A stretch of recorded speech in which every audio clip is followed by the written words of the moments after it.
It all comes down to this. We are here, Game 6. Montreal with a chance to move on to the second round of the playoffs and face the winner of Buffalo versus Boston. Welcome in to the live watch-along. We're going to be here all game long. Jesse, no bigger game this season. Last game, every game now is the biggest game of the season. I know we said it in the regular season, but we've officially hit the playoffs. Obviously, it's a win and move on situation. We have not felt this in a long time. Not since 2021 has Montreal won a series in the playoffs. I know everyone's excited. Everyone in the chat, let's get hyped. Jesse, I am so ready for this. This is one of the most exciting times in my Habs fandom, to be honest, because I know this is just the start of what's hopefully going to be a whole long contention window.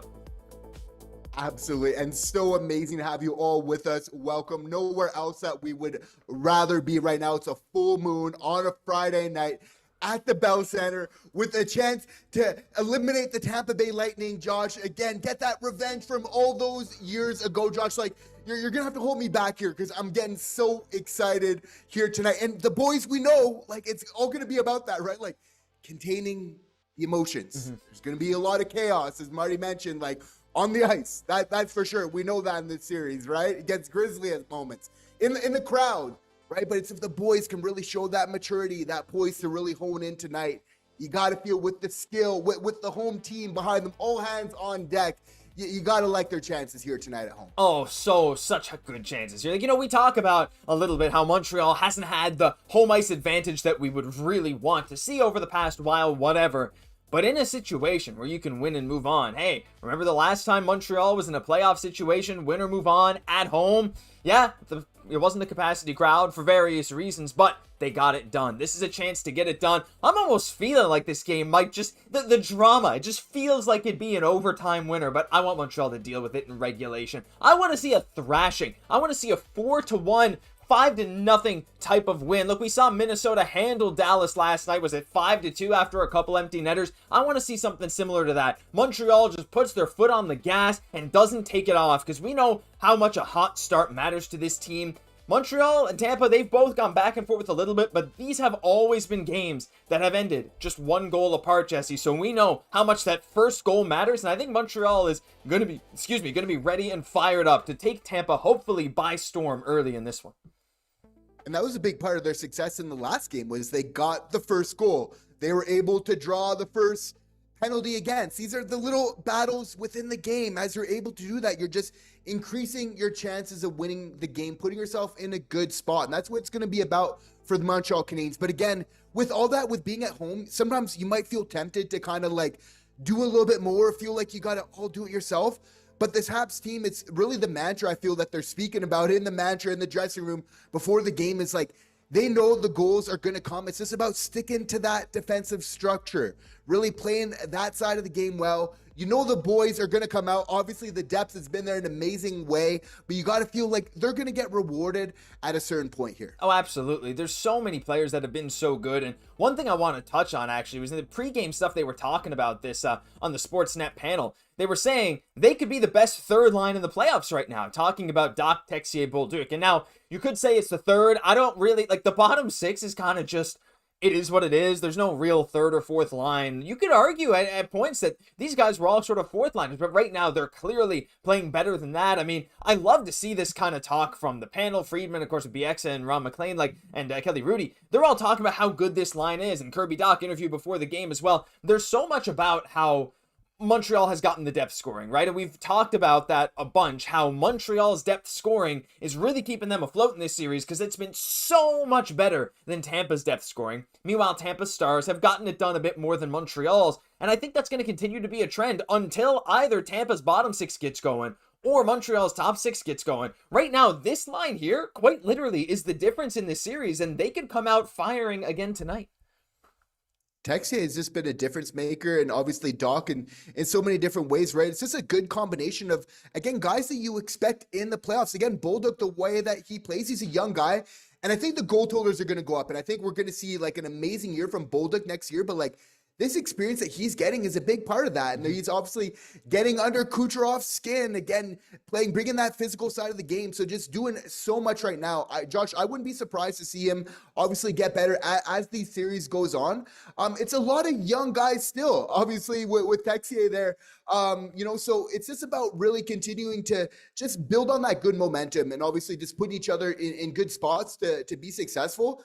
And obviously a lot of that just ends up with the forecheck, right? Mm-hmm. A lot of those times they're just working in deep, and they know if they just keep putting themselves in some good opportunities that good stuff's going to happen as a result. Yeah, just get the puck near the net, and that line's been doing it better than almost any other. Now, to be fair, Texier with a snipe off the rush twice, so far this series. So even though their forecheck has been really good, they've been scoring off the rush too, and that's a lot of Kirby creating chances, and Bolduc, again, is a bit of a threat to Tampa. They see him coming. It's going to be interesting. But some big updates from warm-up as well, just in case the fans didn't get a chance to see it here. No Noah Dobson in warm-up. So as much as we wanted to see him, he was ripping some shots, hoping he'll be ready soon. He was not out there. Adam Engstrom was the extra. Doesn't look like he'll draw in. But also for Tampa, no Victor Hedman, as we knew. But Dastu and Nick Paul were also out there for warm-up. So two guys that were missing last game. Dastu for a couple games, of course, including that Anderson hit that knocked him out of that game. Tampa fans upset. Habs fans say it's clean. I still think it was clean. It is what it is. If the Crozier hit was clean, then this one was definitely clean. But Tampa still banged up. And Montreal still banged up. But what I like is that this game, there's no random surprises. It seems like, if Dastu or Paul are back, that's great. But great for Tampa, but it's just going to bring this back to what it was at the start of the series. Montreal's not getting that big bit of reinforcement. So ultimately, Jesse, this just comes down to these two teams once again just have to play hockey. They have to play their style of play, how they've done all series. And so far, to me, that has definitely leaned in Montreal's favor. It has, but again, it's going to be a whole hands on deck. And again, like and subscribe if you're here, if you're having fun. We really need everybody locked in here for this team because we know tonight, Josh, this is going to be a hard-fought game. It's going to be hard to get that fourth win against a very seasoned veteran team. The Montreal Canadiens, they're going to need their best game of the series to get the W tonight. Do I absolutely believe that they can? Yes. Do I believe that they've prepared and really thought about that ahead of time and know that going in? Yes. And I think that that's the difference, though, is they know this isn't we're in for a treat here tonight, folks. Yeah. Again, these are two teams that have played it very tight. I wouldn't be surprised to see it any different. Of course, you want to see Montreal to take the advantage as the game goes on. Do I believe that the top line should? I visualize, see it happening. Suzuki to Caufield, we've seen so many times here. Of course, Josh, but what's going to be of tremendous note is seeing the lines, right?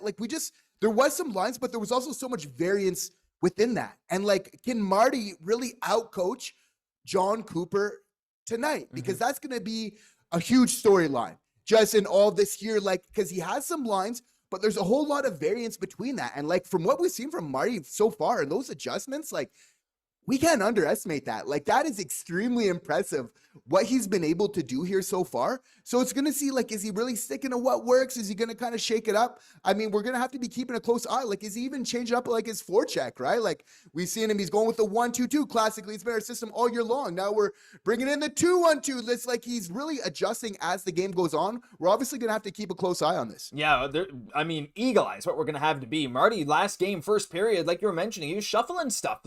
Depending on the matchups, it's been incredible to watch him work in this series and go right toe-to-toe with a veteran coach that many consider to be one of the best, not in the league just now, but probably one of the best coaches ever in Jon Cooper in terms of resume. I don't think it's a stretch to say that, right? What a dynasty they've had in Tampa. And Marty's going toe-to-toe with them, trying to steal that, former Tampa Thunder. Anyway, it is what it is. But Jesse, we got a super chat coming in from Jake for $5. Everyone leave a like on that super chat. Jake's supporting. Come on. Jake. I need to see more than one like on that. We got to support each other. That's what this is. The Habs fandom is a family. You're here a family with us. We're all sharing in this wonderful Habs game here. So not only like Jake's message there in super chat, like this stream, you want to push us out, get other Habs fans, real Habs fans who are watching this game in here sharing with us. This is where all the passion's gonna be, baby. We want to see everyone get in here. Thank you for being here. Jake, I'll play it again, super chat. I'm scared and excited. Thank you so much for the $5, Jake, and shout out to all the channel members here, Jake included. Canadian Dude in Oz, good morning for you in Australia. Hackdog, Skoy, George, so many wonderful people in chat. Scared and excited is a great way to put it, Jesse, but I don't even have nerves. I'm just I'm amped, right? This is this is the best position the Habs have been in years. And I keep saying that, but I need to just really drill that into everyone's head. And we're still so young with such a bright future. And look at the position we're in. Beating a team like Tampa handily right now. We look like the better team, and we are the far younger team, the team with the better cap situation, the team with the younger goalies, the team with the less experienced head coach. All of this, and we're in this position. Like, I've said it before, but we're playing with house money, and yet we still might just keep going and win it all. It's so unbelievable to even be in this position. Scared and excited, but for me, definitely more so excited. Yeah, definitely. And, you have to be. And again, the most hype that we've been for a Habs game. And believe me, we're just going to be streaming Habs game. We're not streaming Leafs game anytime soon. Just want to make that clear. We keep it a one team here on this channel for sure, even when they're having success, and through the low times. And we just want to thank you guys for rocking with us and being with us here for so long. But yeah, again, it's going to be about, again, like just being able to really contribute, bring those 4 lines here tonight, because that's what obviously has been our success, and that we have that depth on this team. But the thing is, like, we have the depth with now a couple of those superstar players to just take us over the top. And it's really just going to be a matter of time. Like, they are going to shine through, and they know it, right? But again, it's going to be like, I feel like when Marty was saying about just being like focused through the storm, I feel like he was talking to Nick Suzuki and Cole Caufield. Yeah. Because they put more pressure on themselves than anybody else. And they want to perform for you, for the fans so much, because they care about you guys. Like, they're talking about it all the time, like what an advantage it is and like how amazing. And sometimes it's at home where you're holding the stick a little bit tighter, maybe why our power play's a little bit better on the road than it is at home. So what better message for Marty just prior to this game to really just stay focused? They know what type of players they are. Just dial it in, play the game right, and know that it's going to reward you in turn. Yeah, it's going to reward every player individually, and hey, it's going to reward the fans. Like we said, we're all part of this, right? Like, this is, I'm shocked still by the impact Marty seems to have on the players. Like, there was a thing going around, Kirby Doc saying, sometimes that's not what the game wants of you. That's what he said about, certain Habs doing certain things in the game. And someone pointed out, I forget if it was on X or on Reddit or somewhere, but they said, is that not the most Marty Stand of the Week quote ever? Like, you can see the impact he's having on the players. When Kirby Doc's like, sometimes that's not what the game wants of you or asks of you. Like, oh yeah, okay, Marty's in their head, but in the best way possible, because, there were a lot of questions early in Marty's tenure, and even through this year, through whatever, the X's and O's, or, oh my goodness, yeah, he's a great personality-wise, but how will he be managing games when they matter? Clearly, he's getting his team up for these games. That inconsistency, those slow starts that we've been prone to, even this season. I'm not afraid to say it. It happened. A lot of games were like, what the heck are they doing in this first period? Just slow. That's pretty much gone by the wayside. Yeah, there have been stretches of not so great hockey, but that's for both teams, because that's how hockey works. Right now in this series, Jesse, I don't think it's crazy to say this has been one of, if not the most consistent stretch of hockey that Montreal has played. Every game is close.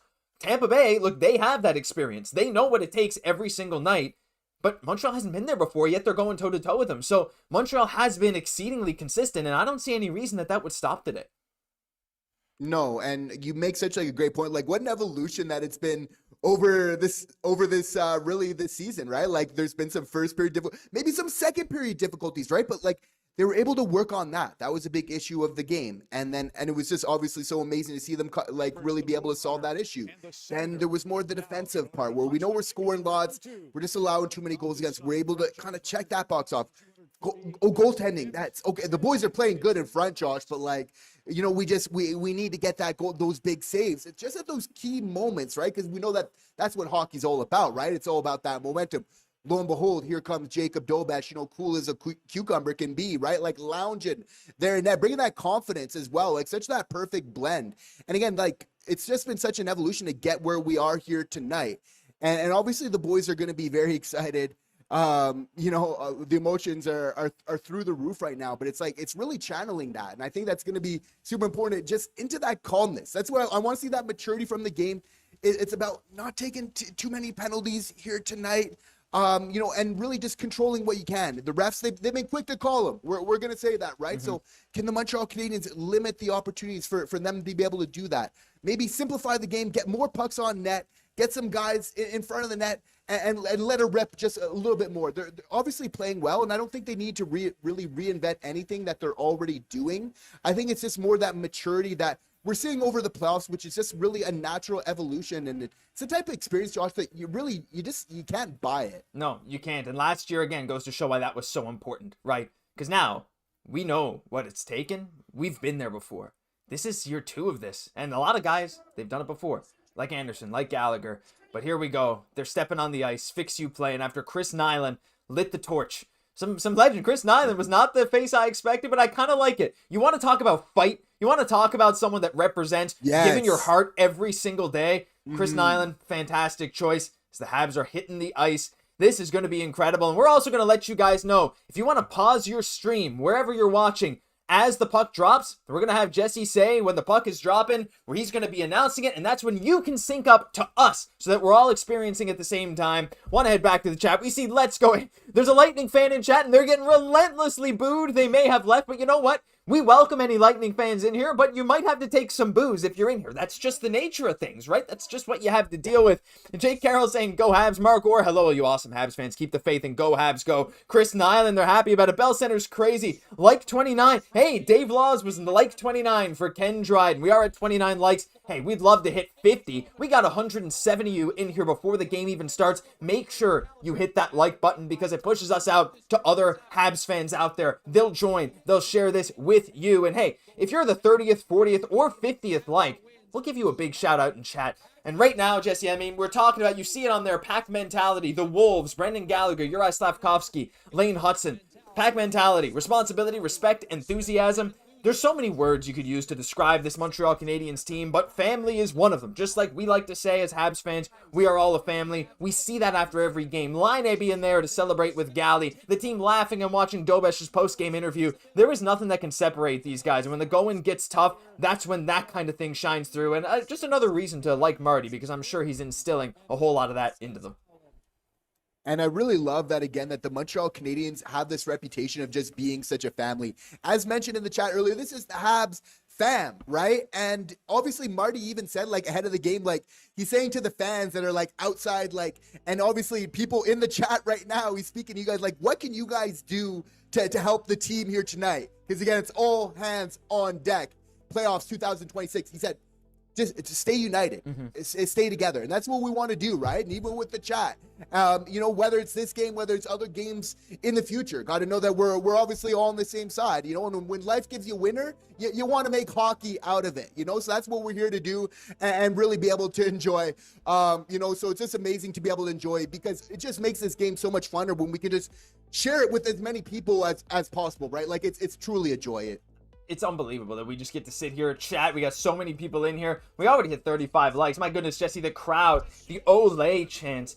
Before the game even starts, they were going for 5 minutes straight there. And we know we have some fans. Shout out to Simon, those of you who tune in a lot of the time. Simon was at this game. And here come the anthems as we're going to get ready for this. I'm just going to mute the stream for now. We'll get the audio going again once the game starts up. But we are, like, I don't know how you can come into this arena and not be so amped up, but not only amped up, right? If you're on an opposing team, I know you can use that as fuel, right? A lot of times, like, any of you that have ever played in an opposing arena in whatever sport or opposing school, maybe in high school, whatever, and they're cheering, it's like, you almost use that as fuel. But also, one thing I always say, not that I'm saying there's anyone I want to take from Tampa, but any player that's ever come to Montreal and watched this building, look at the Four Nations, for example, Connor McDavid, they know how special it is, how incredible it is to win in front of this fan base. Josh Anderson said it, right? And he was very emotional saying, I think it was today or yesterday, Eric Engels tweeted it out, just saying how packed full of emotion he was when saying, there is no other team you'd rather be a part of. There's no other building you would rather win in. This is the spot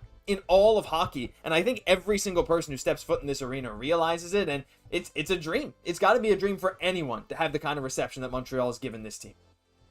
It's good vibes, and it matters here in this Game 6, the way that the guys win Jakub Dobeš or Brendan Gallagher. We know that you've seen it, right? If not, look at the clips where Jakub Dobeš, he's getting interviews, and all the boys are watching at the same time, and you can hear they're just having a great time, right? Because they're happy for him. It's their way of just being teammates and supporting each other and just showing each other love and some big moments when it really matters. And you know what? Like, for a young guy like Jakub Dobeš, when you're a rookie, in the playoffs, Josh, like, you're going to remember that stuff going back, right? Like, oh, you remember that interview I was doing when the whole team was watching me and then peeping out from the corner of the locker room? Like, you know, you just amazing stuff, right? And again, like, that matters, the way that they're just all locked in.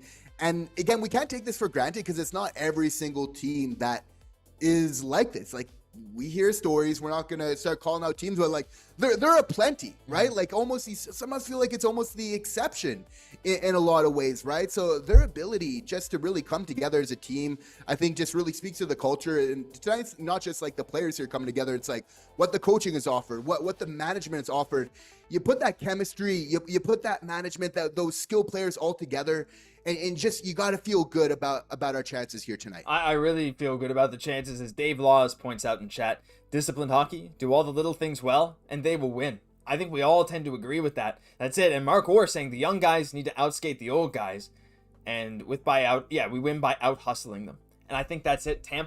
Montreal's a faster team than Tampa is. It's true. This free-flowing offense at 5v5 is what's allowed Montreal to really take this series, take the stranglehold on this series, because 3-2, it really is that, right? It's hard to come back from 3-2, especially when this game 6, is in the winning teams, the team who's leading the series in their barn.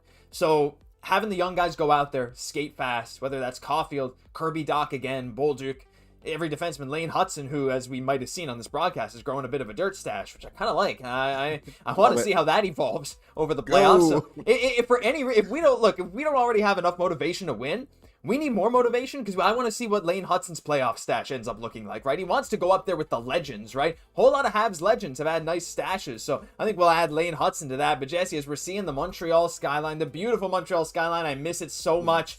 Oh my goodness, we're getting ready. Puck drop's coming soon. I mean, I don't know. I don't think I could be more excited. But at the same time, everyone leave how you're feeling in the chat right now. Just how are you feeling? Just one word. Because for me, weirdly, I'm amped. I can feel my blood pressure going up. But I'm calm. Like, I'm ready. I'm ready for this. I'm so confident. There's more than one word. But I'm so confident that, I don't know. I just don't feel the stress. I usually do. I don't today. Something just tells me that this is going to end very positively. Yeah, and it's about taking it one period, one shift at a time here, but the boys are going to be motivated. It's been a war all the way through. We know nothing's going to come easy in this game. There might be some peaks, there might be some valleys, but this team's just shown amazing resilience. But of course, they're going to want to just put themselves in a good position to win. They know what to do at this point, and I think that's what's so amazing is, like, they have a system. It's just about refining it and really just, letting the work really come from there. Absolutely. As puck is about to drop, and I will pause there, and let us know when pucks drop for you, Jesse. We will all sync up. We're going to read some one words. We got 93, feels good, tired and nervous, who's in Slovakia at 1 a.m., ready, stoked, good, double good. Oh man, Jesse, I can't wait for this. I'm Deno out there, Matheson. This is going to be something special. I really think so. So we're getting our boys there to grind, and we're getting ready for puck drop right now. Oh, boys, we're getting our grinders there early, which I gotta love. Okay. Oh, the ref, he's pointing at something on the ice. Okay, picked it up. Okay, we're getting a little rowdy here in Montreal. Let's go. All right, and puck drop is ready to begin right now. Here we go. 3, 2, 1, and they're waiting. There we go. They were teasing us for too long, but the game is underway. Now, you guys in chat might be ahead of us, but that is okay. We want to try and sync up everyone. I'm fainting in and out. Go Habs, go, says Nark, as the puck gets swung along the boards. It looks like it's going to be an icing. We got some little audio there. The crowd is already rowdy. Yeah, right now, Marty already started with an interesting little line there. What was it? It was Deno, Evans, and Anderson to start. So, again, already, Jesse, we were talking about the lines. And look at Josh Anderson finishing that massive hit against Eric Chernak. Now, Chernak's not easy to move, but hey. That's the way you start. That's the way you start Game 6 right there, boys. Now, do you think that Anderson's going to go back on the top line? Do you think that was just a little line to get physical? Because it looks like it's Suzuki, Caufield, Slafkovsky out immediately after. I love it. Yeah. I love it. I'm okay with that. I think they're going to go back to it. I think this series has been really tight, right? Like, I think you like a lot of, and it's just the top line hasn't been able to come through, but just, I think the law of averages, Josh. One thing we know from obviously with our fans here, and we're big on the stats and really backing up where we're coming from there. It's like, things tend to balance out over and really regress to the mean at a certain point in time. What does that mean here tonight? It means, Nick Suzuki and Caufield putting up not only just points, but goals for the Montreal Canadiens. For sure. As you see Nick Paul there taking the face-off, Montreal does come away with it, but no Nick Paul in last game against Tampa. Definitely helped Montreal in the face-off dot as Montreal dominated over 60% on the dot, as Nick Paul is one of their better face-off takers. He is back tonight. Who knows if he's at full health? I don't think anyone is, as Gooley fires a shot on net. Hutson pinching him from the point, but it's over to Caufield, who fires it blindly at the net. Seems like it hits something in front. Suzuki corrals it, sends it back down to Slafkovsky. Already this top line, Jesse, working in some offensive zone time. I wonder if they're going to stick with them now. Oh, you got to love what you're seeing. Like this Slaf behind the net with just a little bit of time, losing that as a little bit of an office there. I love to see him operating down low with the puck. Yeah, it's really good. As Gooley made a bit of a dangerous pass towards the bench there in the middle of a change, but doesn't seem like it matters. The Habs are out in transition again. Bolduc turns it over, but Montreal, you can tell. I mean, the intensity is already high in this game. The Habs, the Lightning, crisp passes, but they're closing in on each other fast. One thing about this series, neither team has been given very much space at all at 5v5, and that certainly seems like the trend is continuing tonight. And just the fact that we're holding on to the puck, though, just getting some early puck possession is obviously a great way to just really maintain and assert your style of play.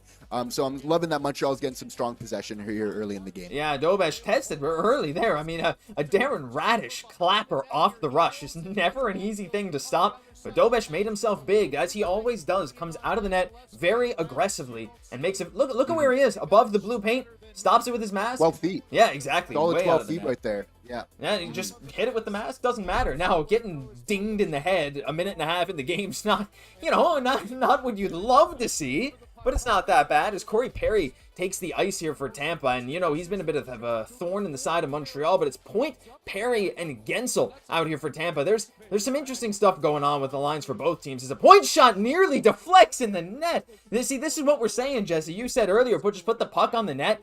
Tampa's doing it. Montreal's going to continue doing it too, as Guentzel looks to get to the middle, but Montreal corrals the puck. But any puck on net can seriously be a game-winning or series-winning goal.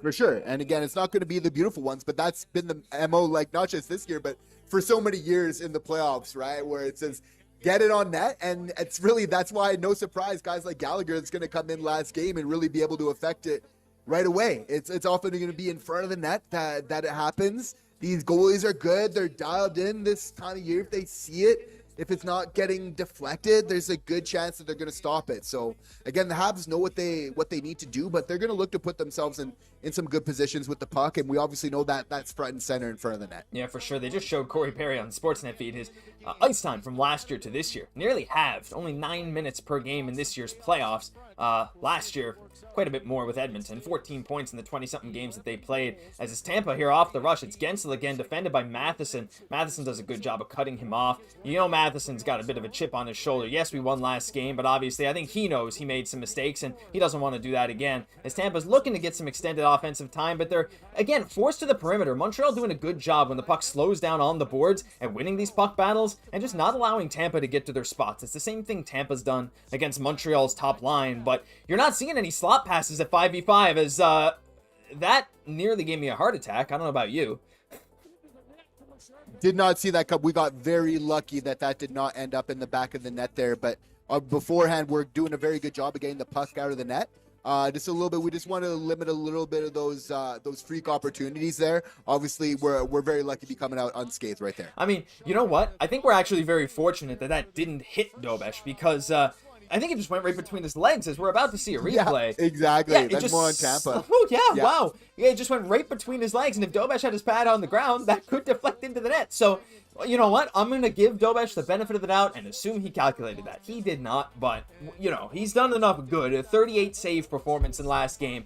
That was too close. But, hey, you know what? We'll take it. Emfirio says, watch for Cole and Demidov tonight to break out. Hey, we've been waiting. I think that's a great take. I think, again, just these guys who have the insane skill, they're due. Like, there's no way they can be held off the scoreboard for much longer. So I think tonight is a great opportunity at home, amped. As there's a mistake, there's a turnover. It looks like it's Caufield, and he misses the net. A golden opportunity gifted to him almost as if on cue, Jesse. But again, like these guys, just like chances like that, right?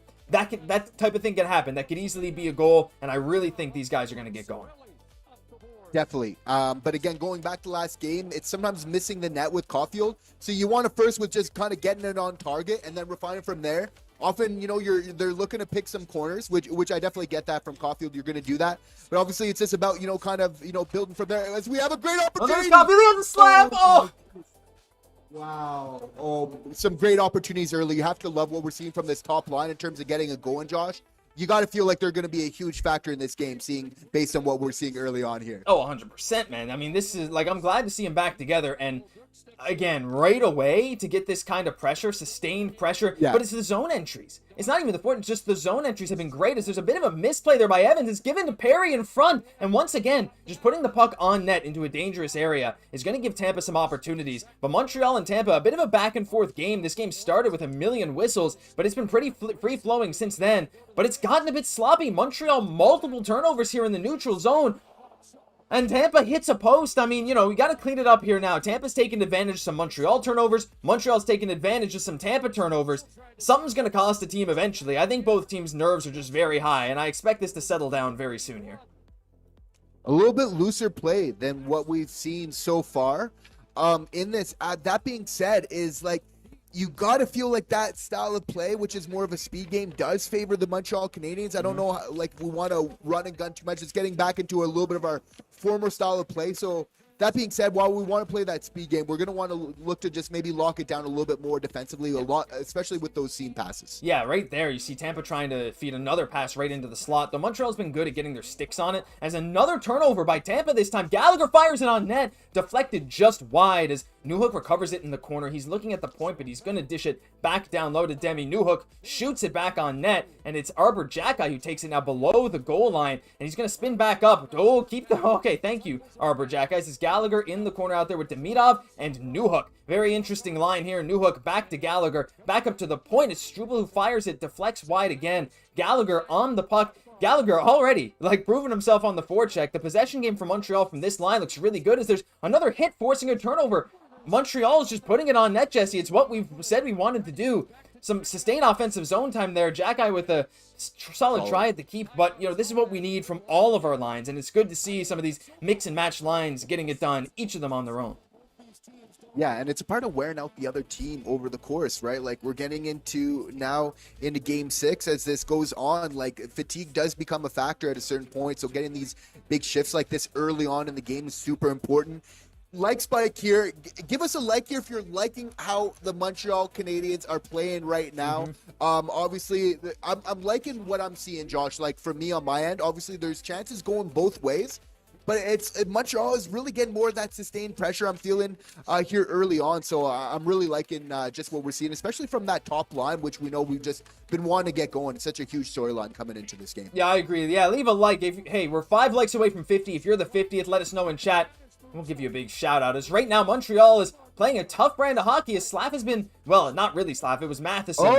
Oh, running somebody over. Oh, my goodness. Yes, he is. I'll cue the Slavzilla. But Slav gave his stick to Matheson, so Slav was playing a big part of that without his stick. Basically 5-on-4. A big press from Tampa there, as the shots are now 5-2, but I don't think that necessarily reflects the quality. Just like last game, Tampa had 40 shots, almost none of them in high danger areas. So Montreal, again, still doing a good job keeping it to the outside. You just can't let it get in front of Dobesh. Tampa's content just flipping it towards the net, as it looks like we have a partial break here. Montreal is going to pressure into the offensive zone. And it's Phil Deno looking to corral the loose puck, but it's Tampa going the other way, Yanni Gourde. This game is fast, and like you said, Jesse, I think that does favor Montreal in the long run here. That's the style of game that we want to play, and again, it's by getting that puck possession earlier that we're able to, of course, dictate, and where you're having Tampa Bay chase. And obviously, that's a big important factor in the fatigue game, as you have the puck possession and control in that as well. So really important, obviously, in terms of the physical, but also the mental aspects as the series continues. Yeah, I mean, the game plan here for Tampa is very obvious. They are just sending it towards Dobesh as Gourde gets pummeled by Arbor Jacki. Jacki is killing everyone here as Nick Paul takes it behind the net. But the Lightning are just simply, they're getting to the front of the net a little too easy, but they are just sending the puck at Dobesh. Shots are 6-2, but a lot of them from long range. Tampa's had a few sustained offensive zone chances here, but Montreal did earlier. So far, a very back-and-forth game. Again, the shots don't tell the whole story. Montreal's had, I would argue, some better chances, especially Caufield, one-time shooting, one-time passing. But with 12 minutes, nearly halfway done the first period, we haven't had a whistle in a minute. Right now, this game is free-flowing, and you just feel that first goal coming any minute now.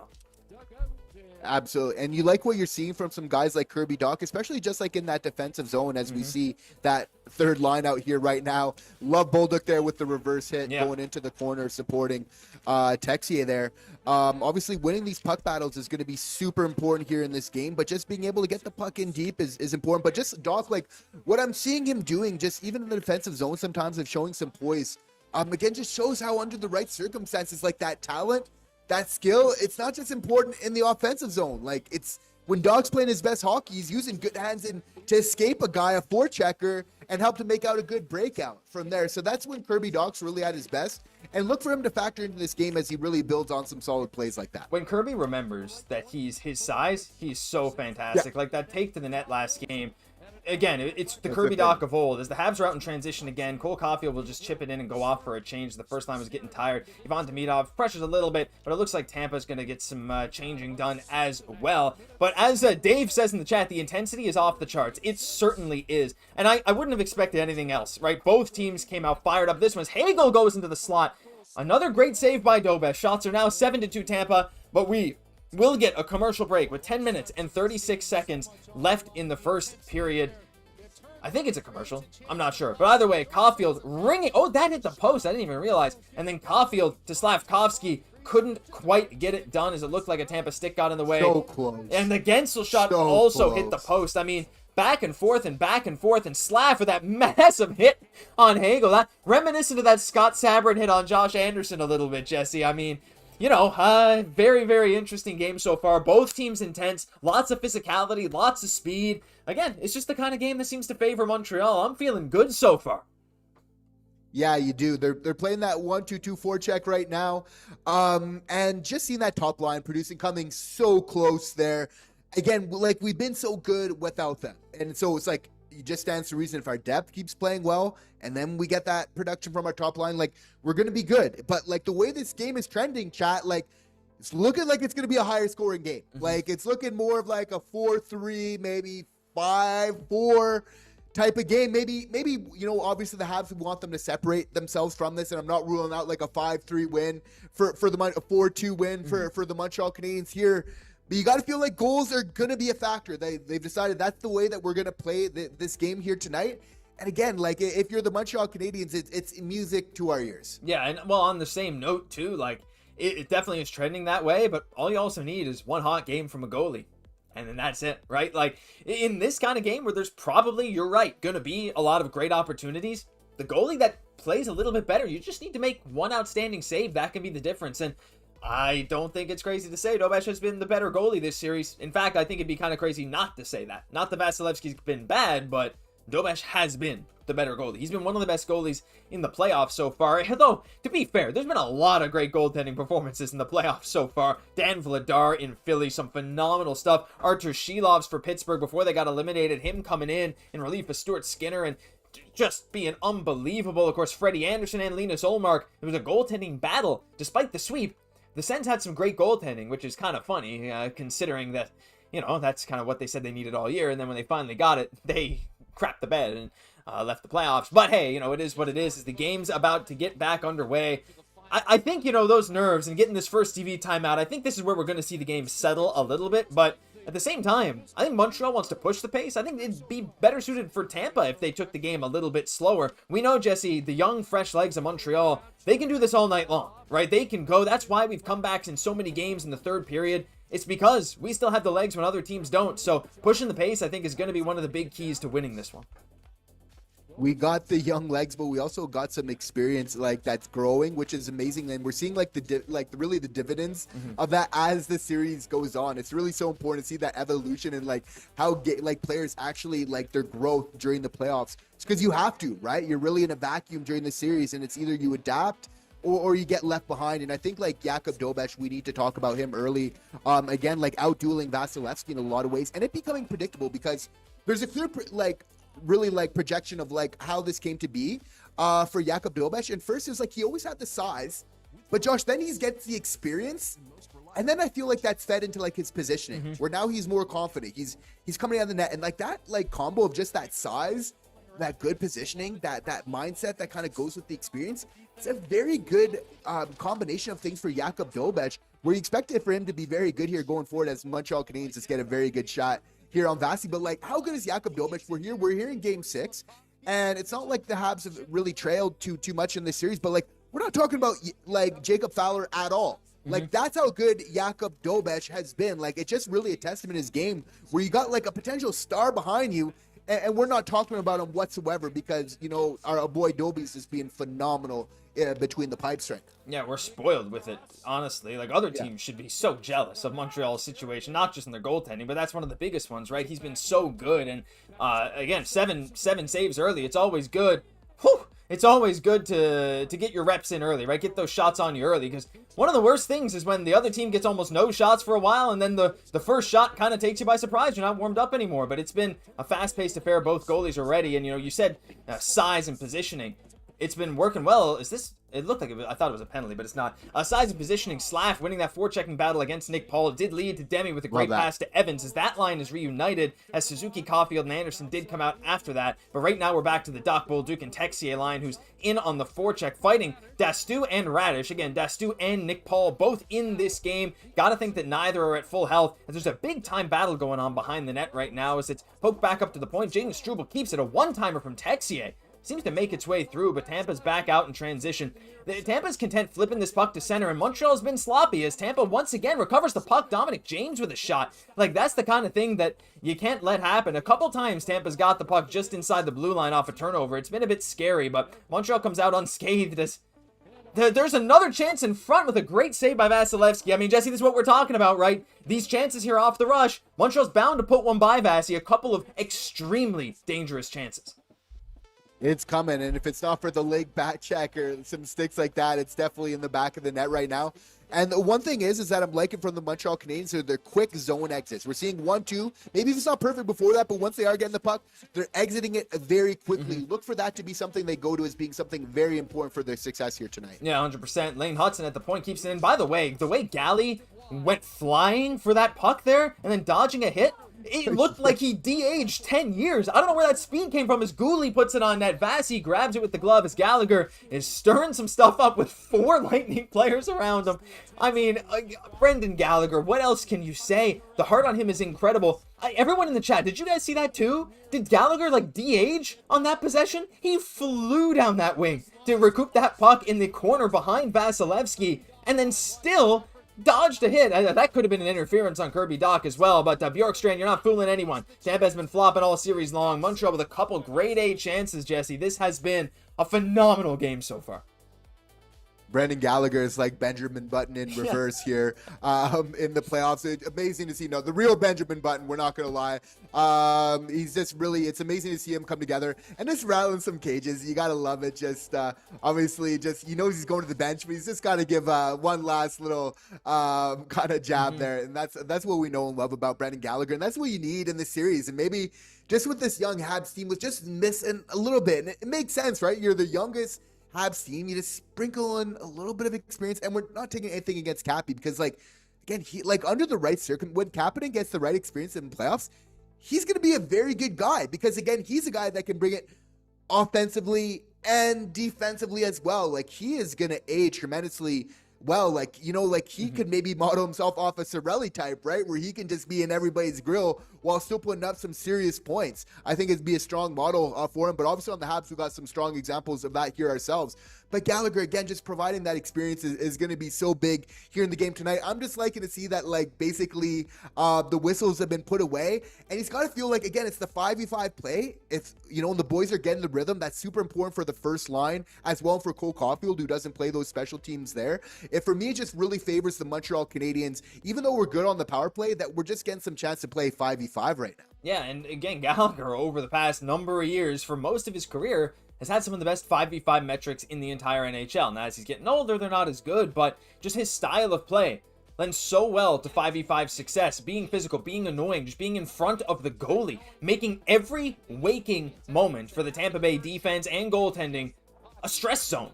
Like, I want to see the blood pressure measurement when Brendan Gallagher is in front of the net versus when he's not, because you know he's probably going to be jamming his stick into your stomach, and then he's going to probably be deflecting pucks left and right. As Jesse, we are like just over halfway into this period. Also, the hits are 11-10. Mark Orr pointed out, Caufield's out there laying some hits too. Everyone's laying some hits as Deno loses the draw. Deno out there again with Demi and Slaf. So once again, Martin St. Louis running with this Slaf, Evans, Demidov line, but deploying Deno in that center spot if the draw is on his strong side. A very interesting choice by Marty that he started last game. Unfortunately didn't win the draw there, but just another little change that he's been making, little tweaks, and those little things always add up over the long run.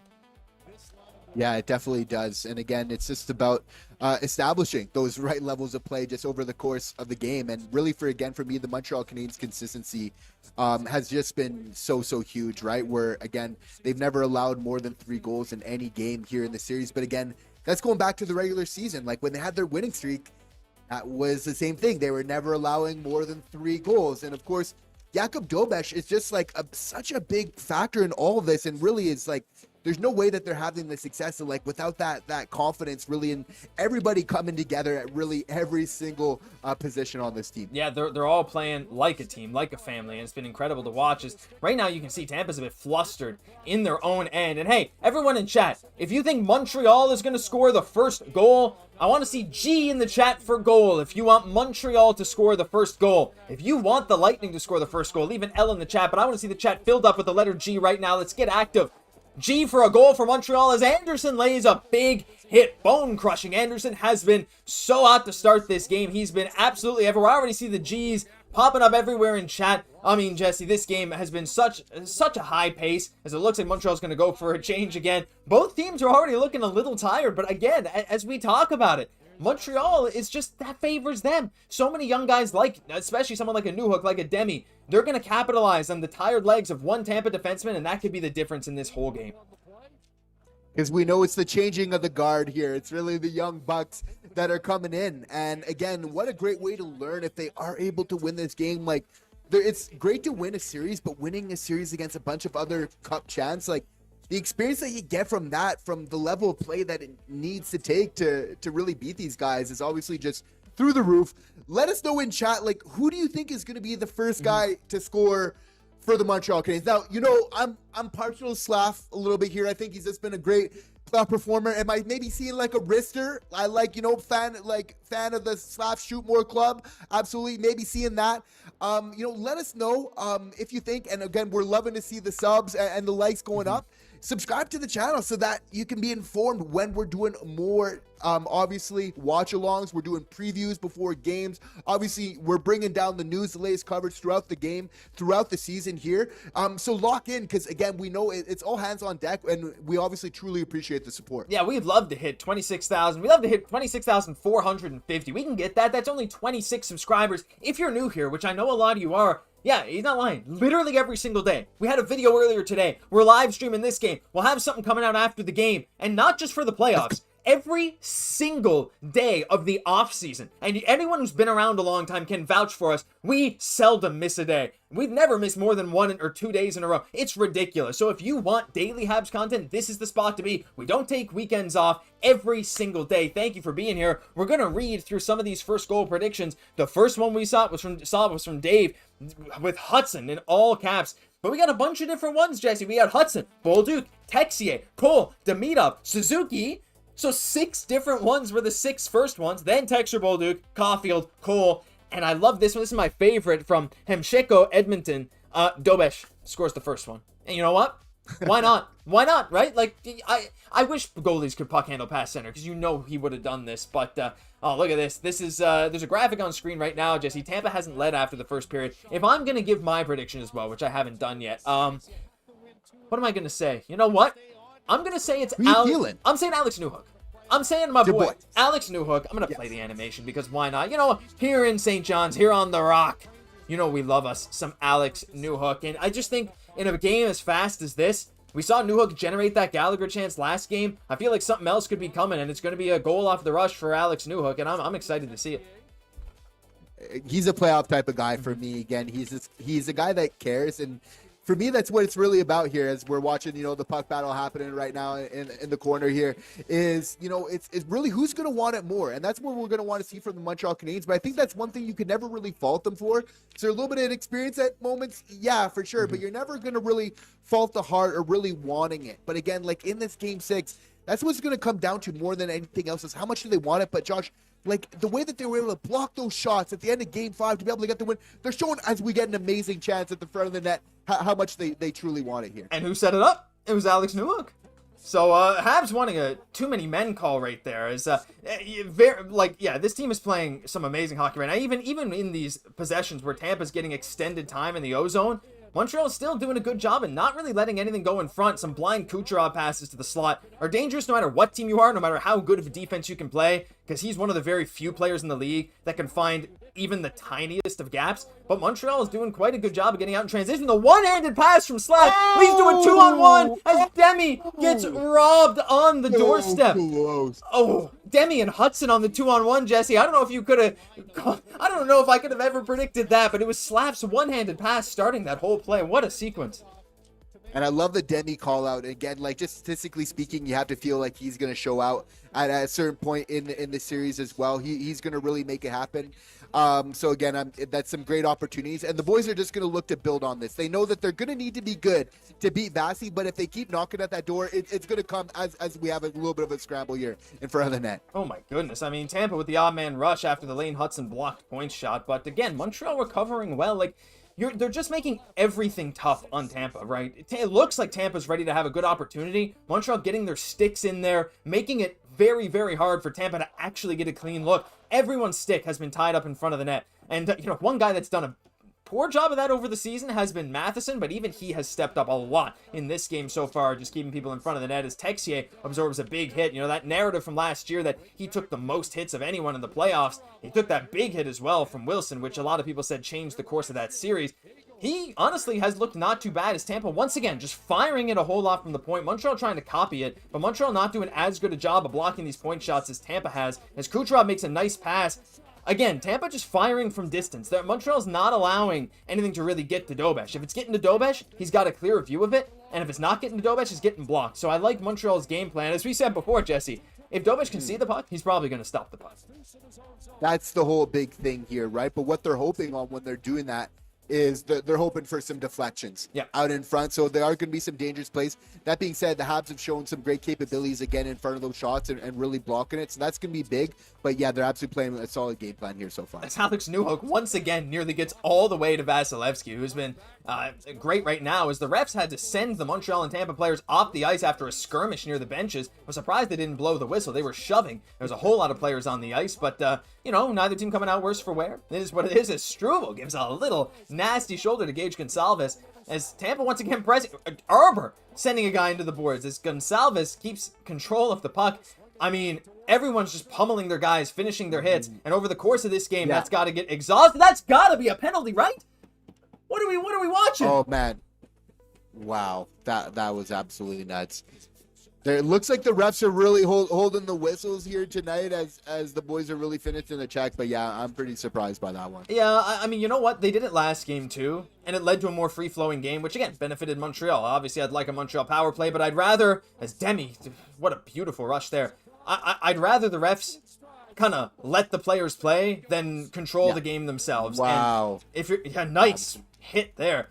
And oh my goodness, defensive play that was fantastic too. As Tampa gets it at the line, I'm losing track. This game is going so fast, Jesse. I'm getting exhausted just watching the puck go back and forth. I can understand those people who first watching hockey say that they can't track it, because even I'm struggling at moments here during this one.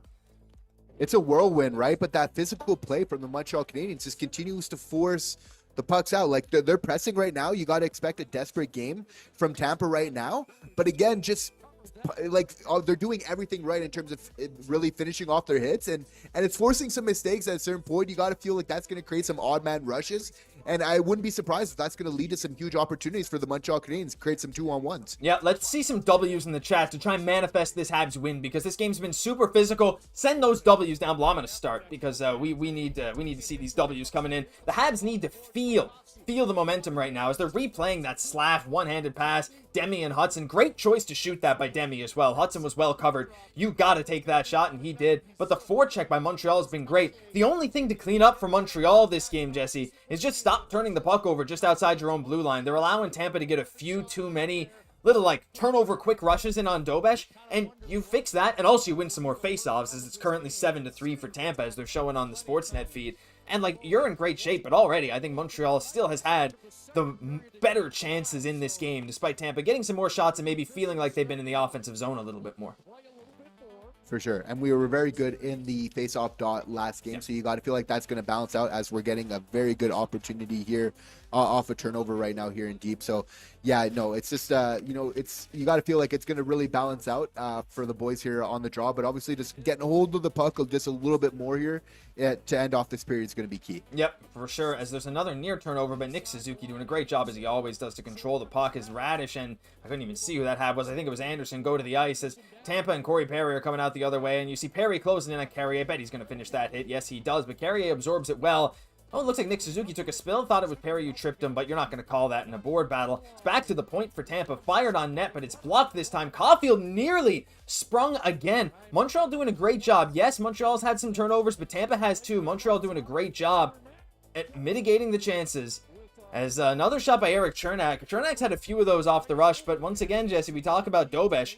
That's the kind of save that will go unheralded in the moment, but Cernak, who's got a hard shot, in alone, sort of, on the right wing, coming in, bearing down on you, nearly squeezes it onto your blocker. That's one of those saves that could really, like, if that puck trickles in, that's a complete momentum changer. And just shout out to Dobeš. As trivial as he made it look, it's never as easy as it seems. No, but he's doing a great job by putting himself in a good position, coming out of the net. Once again, the boys are doing such a great job of just making sure he has a clear view of the puck. And again, with that size, that positioning, he's obviously in that skill. He's just going to put himself in a good position to stop that. So Dobie, again, it's just being a brick wall early. Like, how good has he truly been? You got to expect to see a push really in an elimination game from Tampa here. Oh, did they call it? Oh, they called it. Oh, I think they're calling it. They're calling it Guentzel to the box. I saw that. I saw that right away. Guentzel got his hands right up in the face of the Habs player. Guentzel is mad. Jesse, Tampa has done that how many times this series? Trying to fight with the Habs player, getting their stick right up in their faces. Jon Cooper's not happy. I'd like to see a replay here, but with 10.9 seconds left, Montreal is heading to the power play. Let's watch this replay here. Jake Guentzel. Them both getting their hands up, but guess what? Goolie's stick doesn't hit the other player's face. It's Guentzel who gets the stick in the face, and that's all they're going to call. If you're both punching each other, that's it. But as soon as one stick hits the face, that's how you got to call it. It's how they've called it this entire series. So Montreal's going to the power play. Oh, I got to get that up. With 10.9 seconds left in the first, Jesse, this is a golden opportunity to end the first period or start the second. It really is here for the Montreal Canadiens. And again, we've seen maybe not enough of those stick penalties being called here, but I love that just the fact that the refs are deciding not to be the focal point of the game here, which is obviously just so huge to see. And we're maybe getting a little bit of some good karma back to end off this period. Yeah, and there we go. And to end off the period, it did squeak out of the zone. It looked like Montreal was going to get an opportunity, but they did not, as we are now at the first intermission. Wow, actually, I can probably do it this. Intermission 1. There we go. That's better. Okay. First period. How are we feeling in chat? Leave some W's if you like this period. Leave some L's if you didn't like this period. Jesse, I'm saying W. I'm saying this was a great first period. I love watching the coaches walk across the ice and lip at the officials. I don't know how you can complain about that if you're Jon Cooper. It's a stick in the face. You didn't get called for that last game. Maybe that's what he's saying. Hey, Point did this to Hutson last game and didn't get called. Anyway, but hey, yeah, this is an unreal first period. It's been back and forth, chances for both teams, but as we've said about 20 times throughout this period, Jesse, I know we have people coming and going, but this pace of play, it favors Montreal, and a power play to start the second at home in a 0-0 tie with a chance to move on. I mean, what else could you ask for? I think that we deserve a call considering everything that's happened, and that's some clear. Obviously, you got to control your stick, can't be getting into the face, and I think you got to draw a line. The refs are putting away the whistle to a certain point, but obviously that's to a certain extent. So I think a really big call. But like Josh, this is really par for the course, and this power play to begin this second period for the Montreal Canadiens is going to be so huge because, as we've seen, from this first period, things are still fairly tight out there. And that's just really been how this series has been at a large part. And that's where the special teams, where again, the Montreal Canadiens power play has performed better, can potentially be a huge factor in all of this. So again, we're going to look to the top guys to really make a difference. But just the fact that we're seeing guys like obviously Slafkovsky, but more important, like Nick Suzuki and Cole, where maybe we want to see a little bit more. Just the fact that we're seeing good things from them right now, doesn't it make you feel, Josh, that they're going to build upon that as this game goes on? Oh, yeah, 100%. I mean, these guys, they're already gaining some momentum. Caufield probably already kicking himself for just barely missing a goal. And, him and Slavin, and then Demi also with a great chance. A lot of these Habs are kicking themselves, but they're great chances. Vasi has made some unbelievable saves. He's one of the best goaltenders in the world. He's a Vezina finalist. This has not been his finest playoff series. He has not been great in the playoffs for a few years now, which is a bit of a weird one with him, considering how good he is, the big cat. But you're right? Getting these top guys going, this power play is a great chance to do that, because in the playoffs too, we've seen it a lot, right? A penalty kill can often serve as just as good a momentum as a power play. Obviously, power play can end in goals, but if you're a team and you're well, we got to score on the power play, right? And then you don't, it can get a little demoralizing, and the other team's heck yeah, we just killed that penalty off, and we're going to use that as momentum. But the Habs crowd's going to be behind them, and I think, they're not going to let Tampa gain any momentum off of this if you don't score on the power play, but I honestly think they're going to. I'm going to call it now. I think Montreal gets a power play goal to start this second period. I think Tampa's going to come out very aggressive, right? They know that their penalty kill so far in these playoffs against Montreal has done its best when they've tried to stifle Montreal at the line and just force Montreal to make quick decisions. You can see the Tampa players closing in every time a Habs player touches the puck. And all it takes is one extra gamble by an amped up Tampa player who's really motivated to kill a penalty. They make a mistake, they step the wrong way, and you got a great chance, and the defensive coverage is blown. I just feel like that's going to happen for Montreal, even if it's not on this power play, eventually in this game, because I don't think this will be the last one either. Though Montreal did only get 1/2, it was a double minor power play in last game, but I think it's just, again, the nerves. All it takes is one person making one wrong step, and a team can make them pay real quick. Again, the Montreal Canadiens power play has been so good, so you're very right to reason that they very much could come out and do some damage to start off this period. It's been really a difference maker, really for them in the regular season. It's a big reason why we're in the playoffs now and why we're having success. But it's so important to note, Josh, how when you come into the playoffs, how the season really resets right away, and those stats from the previous season, it doesn't matter as much. So just the fact that our power play has been a factor so far here in the playoffs when it matters the most is just incredibly reassuring. And we're seeing some key guys being able to define themselves. Hutson, that's just been so good. Obviously, we don't want to be surprised if he's going to be factoring into this game in some really big ways, potentially on this power play, right? He just helps to make so much happen, really facilitating so much. So again, we know what we can do offensively. I think that's extremely clear. And if we win this series, I think that the power play is going to be a huge reason why. So huge opportunity right now here for the Montreal Canadiens. But speaking on the defensive side, the way that Tampa is playing, what do we need to do for the Montreal Canadiens to be successful in the second period? And we're seeing right now that obviously they're trying to just funnel everything to the net right now, kind of similar to how the Carolina Hurricanes like to play very often, and just a lot of bodies in front of the net. And so, obviously, if you're the Habs defense, I'm looking at guys like Struble, Xhekaj, when they're on the ice, looking to clear the front of the net, because obviously that can create some second chance opportunities when you're maybe when maybe Dobeš isn't having as much visibility there. So if they're going to play that type of game, we just want to really make sure that we're clear in the front of the net, allowing a Dobeš to see the puck, and he's going to be able to work from there. Yeah, and I think Arber's done a great job of that so far. Now, what I will say is, as a lot of people are saying, right, Arber's been under a whole lot of scrutiny from the officials, maybe more so than any other player in this series. So when I see him pin a guy in the corner, I think Arber's doing a good job of towing that line of penalty and no penalty for like holding or roughing or whatever, but I think he's done a great job so far. And again, clearing people out of the front of the net is something he does very well too. So Arber's done a great job so far, but yeah, I mean, all these deep pairings so far have done a very solid job for Montreal, getting pucks on, or getting sticks on pucks that have come through the slot. But you know, there's still been some chances. There's still been some rush chances. But you're right. Over the course of this game, it's all going to even out. It's all going to even out. The good plays are going to outweigh the bad, hopefully. And, you know, Montreal, like with Dobeš in net, like he's made some great saves so far. He's warmed up. Vasi's made some good saves.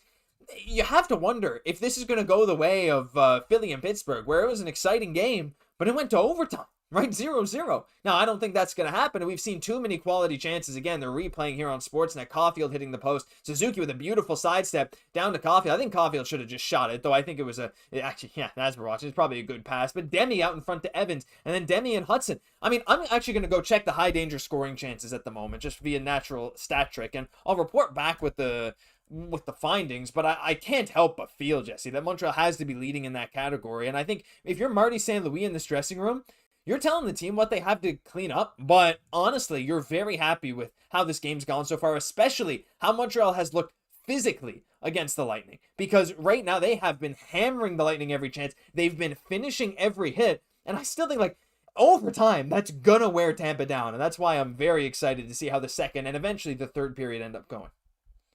Yeah, and three really amazing things so far for the Montreal Canadiens really in this game. First, it's the discipline.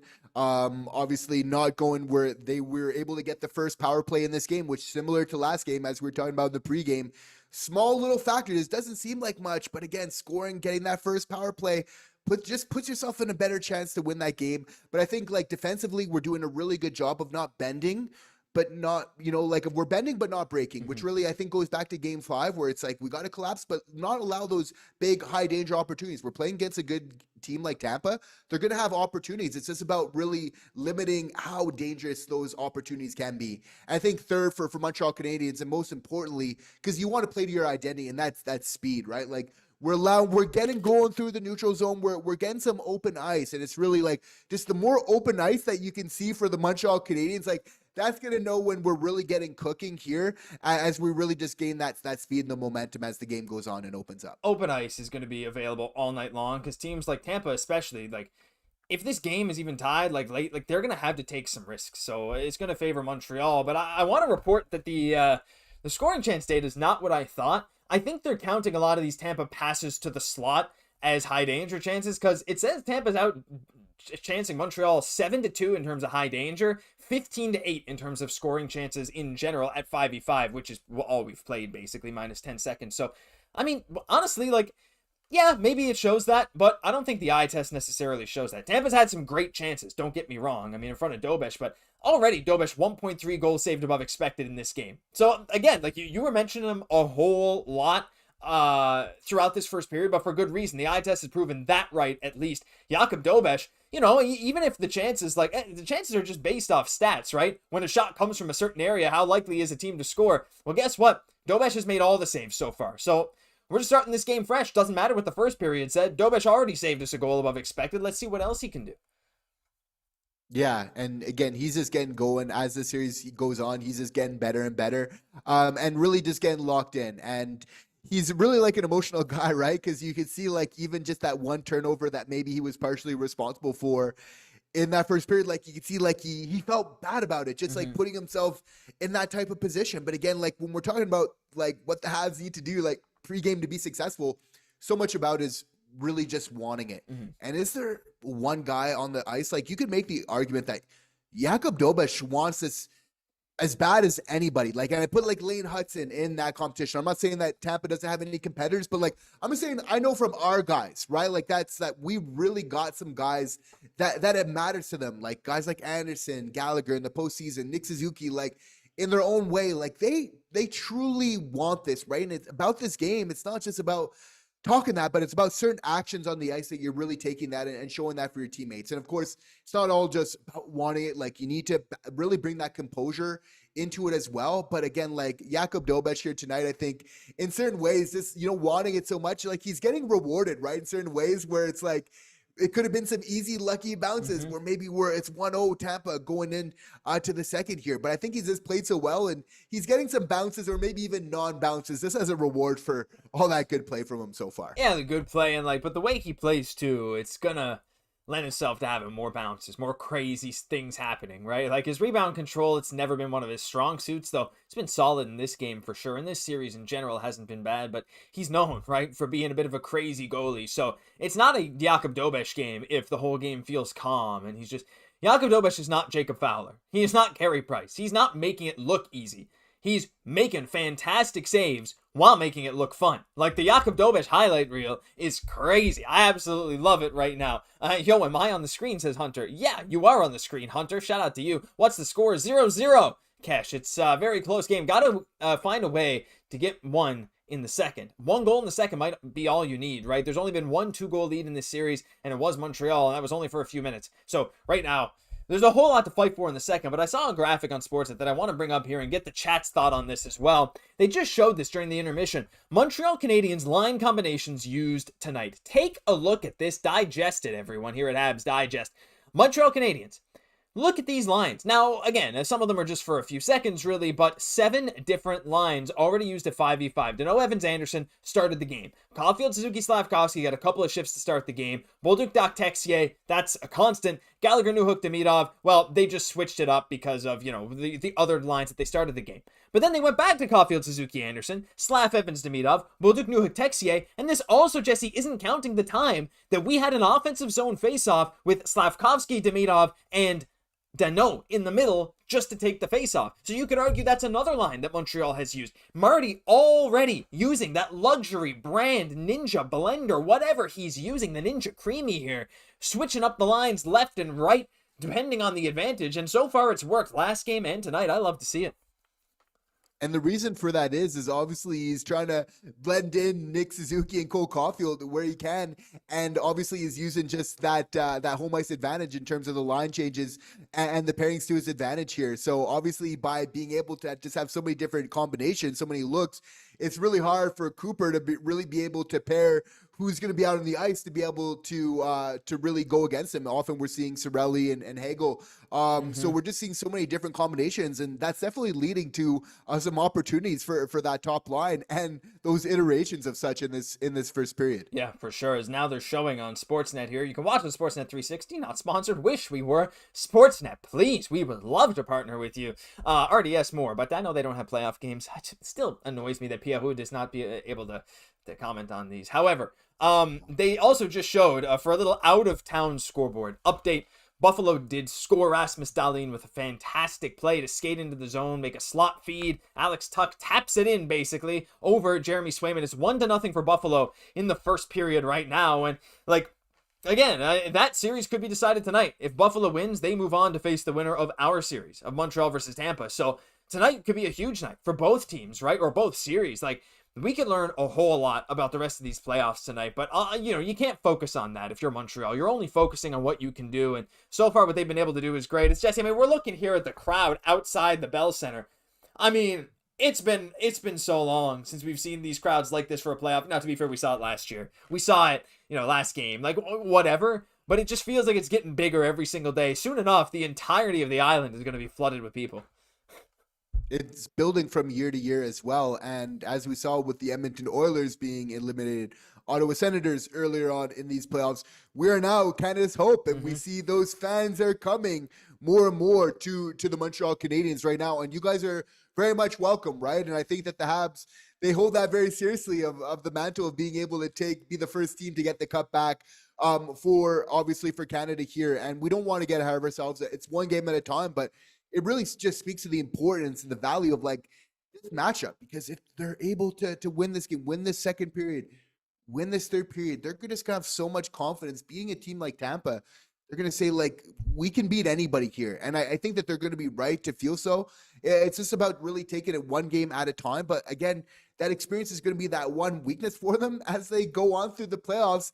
That experience gap is going to be lessened, and obviously I just see that momentum really compounding for the Habs. Yeah, every game, you got 12 forwards, 6 defensemen, and 2 goalies. You got 20 players getting an extra game. You got a full 20 games of total playoff experience added every single night here. That's why even these long first round series, like, they matter so much moving on. As someone did say, it's now 2-0 Buffalo, says I am cut life. So there you go. I mean, it's a lead. You know, Boston has shown that they're able to come back, but it's pretty devastating. Buffalo's looked like a bit of a wagon right now. And, you know, I did see Jake saying, we are the last hope. And by the way, we are responding to chats in order of channel membership and super chats. I'll try to get to the other ones if I can, but appreciate you all being here. We are the last hope, really. And, you know, our country. So yeah, go Montreal Canadiens. I love that too. Shout out to Buffalo too. When the mic went out, their fans were singing the Canadian anthem, and they sing the Canadian anthem at their games because of their proximity to Canada. So they get a bit of an honorary mention there, and I don't really have problems with Buffalo. I mean, look, if this could be a second round series, again, not going to get ahead of myself. I think it'd be great, but yeah, we really are the last hope for Canada, Jesse. And I think right now, like, it's hard not to root for the Habs. I'm seeing we're all seeing some Leafs fans even start to root for the Habs. I don't know about Bruins fans. I kind of don't mind the Sens fans. Probably not, but maybe some of them. It's hard not to root for this team, you know? And I get it if people don't want to. I get if people have issues. I don't expect everyone in the world to love this team as much as we do, but it'd be such a feel-good story. I mean, right now, like, and I don't just mean just for this year, because I think that's also getting ahead of myself, but when you look at the next number of years, what team is better positioned, especially in Canada, to make a run like Montreal's kind of already doing right now? For sure. And let us know who you would rather face in the next round if we are able to get there, Buffalo or Boston. And because, again, what makes it really interesting if we are able to get past this round, and I know, Josh, you made this point in the past, is that, like, Buffalo, for all their merit and their size, which is like maybe the one thing that just kind of concerns me if in that potential matchup, is really just they don't have the same shutdown guys, which for me, if like, unless you're like we've already won this series, like this is like we're winning this in 5 games if the top line is just going on, if you're not able to contain them as well as Tampa's been able to do, right? Because their top guys have performed and we're still beating them in the series so far. Right. So again, if we're looking for reasons to be positive, we're bringing the propaganda and then saying we're willing this Habs victory into experience. Like we're hyped up with you guys. We really believe, and we know sometimes when we care about the team, it can make us like apprehensive a little bit as well. Right. But I think that they're doing so many right things here in the game, and it's truly about building upon that. I just think there's so many guys that really just care that are going to rise up in those big moments. I'm still looking for Cole as now we're looking for this second period to begin. You got to feel like those moments for Nick Suzuki, for Cole are going to come. We just want to put this out in the unit. We believe in you, Nick Suzuki. Believe in you, Cole Caufield. We believe in this team and what they can do. Let's go, Suzuki, Caufield. I mean, what a chance on the power play. Hey, make sure you're subscribed as well. We're 3 away from 26-4-30. So that's it. And again, daily Habs content. Not only all playoffs, but all off-season long. Ready for the top line to get going again. Puck's about to drop for the second period. You want to sync up your stream to ours. We will say when the puck is dropped, and you can sync it up. And it's dropped right now. And it's dropped right now. Exactly. There it goes. And here we go. And Lane Hutson has the puck in a Habs zone starting the second period on a power play. We're so excited as we got Leaf Village playing NBA 2K26. Hey, I don't mind the game on in the background. Glad you're listening to us as we're getting very excited about this game. Suzuki tries to enter it to Caufield. Caufield has a hop over a stick, and Montreal loses possession. Tampa is going to clear it down the ice to start, but that's all right. You regroup again. Jakub Dobeš handling the puck like he loves to do, as it's Lane Hutson skating out past his own blue line to Slafkovsky. Resets it back to Suzuki, who's going to try and skate it into the Tampa zone. Gets in alone. Okay, that was pretty good. See, they're reading what Tampa wants to do. A slot pass to Slaf as he rips it just wide. But already, Jesse, Montreal is making some noise on this power play, just like we wanted them to do. It looks like they have a ton of space as Demidov nearly has a goal there for himself. What a great start to this power play. Looking crisp, looking clean, and that's exactly what you want to see coming into this second period.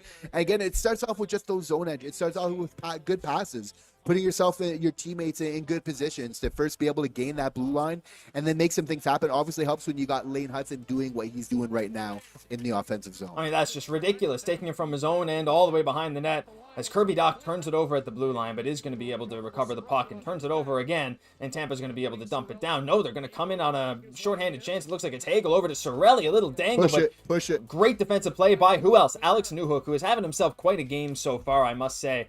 as it looks like Lane Hutson is double shifting, or is he going to head off? He is going to head off for Mike Matheson's. Kirby Dach, oh my goodness, dangling all the way in. I mean, remembering he's a big body, Jesse, I'd like for him to stand tall a bit there, maybe just rip the puck at the net, as a little bit of a sloppy play. It hops over Bolduc's stick, but Cirelli there at the end of the PK shift is going to dump it in. That'll do it for the power play. Look, the PP2, we don't really expect them to get it done at the same level of PP1, but even Kirby Dach being able to dangle in on his own, getting some good skating going, generating some chances as the Tampa Bay Lightning come in. Bolduc shuts down the chance. You take what you can get, and I don't think Tampa gained much momentum off that penalty kill, as it really felt like Montreal was this close to putting one past Vasilevskiy. And that's the big thing, is if on the power play, even if you don't score, you're able to put the other team on their heels, scare them a little bit, put some pressure on them. That also is important, playing the momentum game here. And then obviously just so nice to see Jakub Dobeš just flashing the leather, just continuing to look so solid early on in this period. Yeah, like, I'm not even nervous now when Slaf drops his water bottle. I'm not even nervous when Tampa comes into our zone. Like, Jakub Dobeš has just made his Slaf still concussed, fumbling his drink bottle. Slam, yeah, bang on the head. But look at this play by Kirby Dach. Now, he does get kind of leveled. He skates right into it.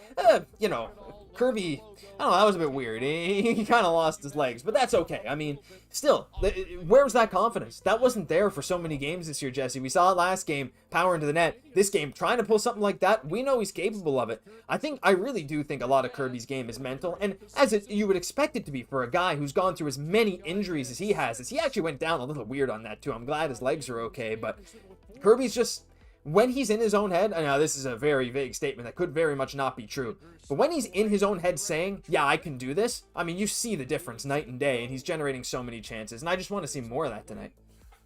It totally is such a mental thing for Kirby, because obviously 6'3", 6'4", he's got all the physical attributes, he's super skillful. He can drop the gloves really good, right? Like with some of the best, he's a little bit of an anomaly, which is why you kind of expect a little bit more of a physical game to him all the same. But yeah, this game's really going to be defined by taking some of those key opportunities, and sometimes that involves some high risk plays, and sometimes it's going to work, sometimes it's not. But as it saw with Lane Hutson last game, being able to set up Alex Tessier, it's making those read, sometimes making those high risk plays, but also getting those high rewards that can come with it. Yeah, fantastic. And for Hutson, especially, it's not a high risk play. He's making that play 100 times out of 100. Yeah. He is that guy. He is that guy. As Jake Guentzel gets the puck, it looked like it might have been an odd man rush for Tampa, but Caden Gooley was getting back as Arbor Jacki goes into the boards there, but the puck is cleared around the boards, and it's going to be Brendan Gallagher who recoups it right at his own blue line. Guentzel pressuring him, but Gallagher's going to get it into the offensive zone where Jake Evans is battling with Dastu. A whole lot of battles along the boards here tonight, Jesse, and we know that's an area where Montreal does very well. It looked like Dobeš wanted an icing. A few of the Habs wanted it, but they're not going to get it as it's back to Tampa's line. It's getting a little sloppier here in the second period. You can tell the legs aren't quite there as they were in the first, and that's a fantastic chance for Tampa that goes wide. But it's Montreal going the other way very fast as the captain, Nick Suzuki, drop pass. Caufield rips it. Once again, Jesse, like these chances back and forth. Caufield's had a few golden ones on his own, and you gotta think, man, he's gotta break through. The monkey is on his back right now. He can't. He got that one goal in the power play, but I will say, this is the most noticeable he's been at 5v5 in this entire series, and that's what has me pretty hyped. Who's going to blink first? At the same time, he's got a lot of open ice in front of him, and Cole Caufield, when he's living his best life, is definitely taking a lot more of that real estate in front of the net. So you definitely want to see that. But again, just getting those good opportunities, getting those pucks on net, just being a part of the game, right? Like the more he can just involve himself, get those puck touches, the skill is just going to take over at a certain point. Why? Because it's just apparent and obvious in his game. Oh, yeah. I mean, like, what we're seeing tonight was absolutely due. And that was, by the way, fantastic positioning from Andrei Vasilevskiy. Like, he was like a square. Like, there was no space in that net. I mean, Caufield's one.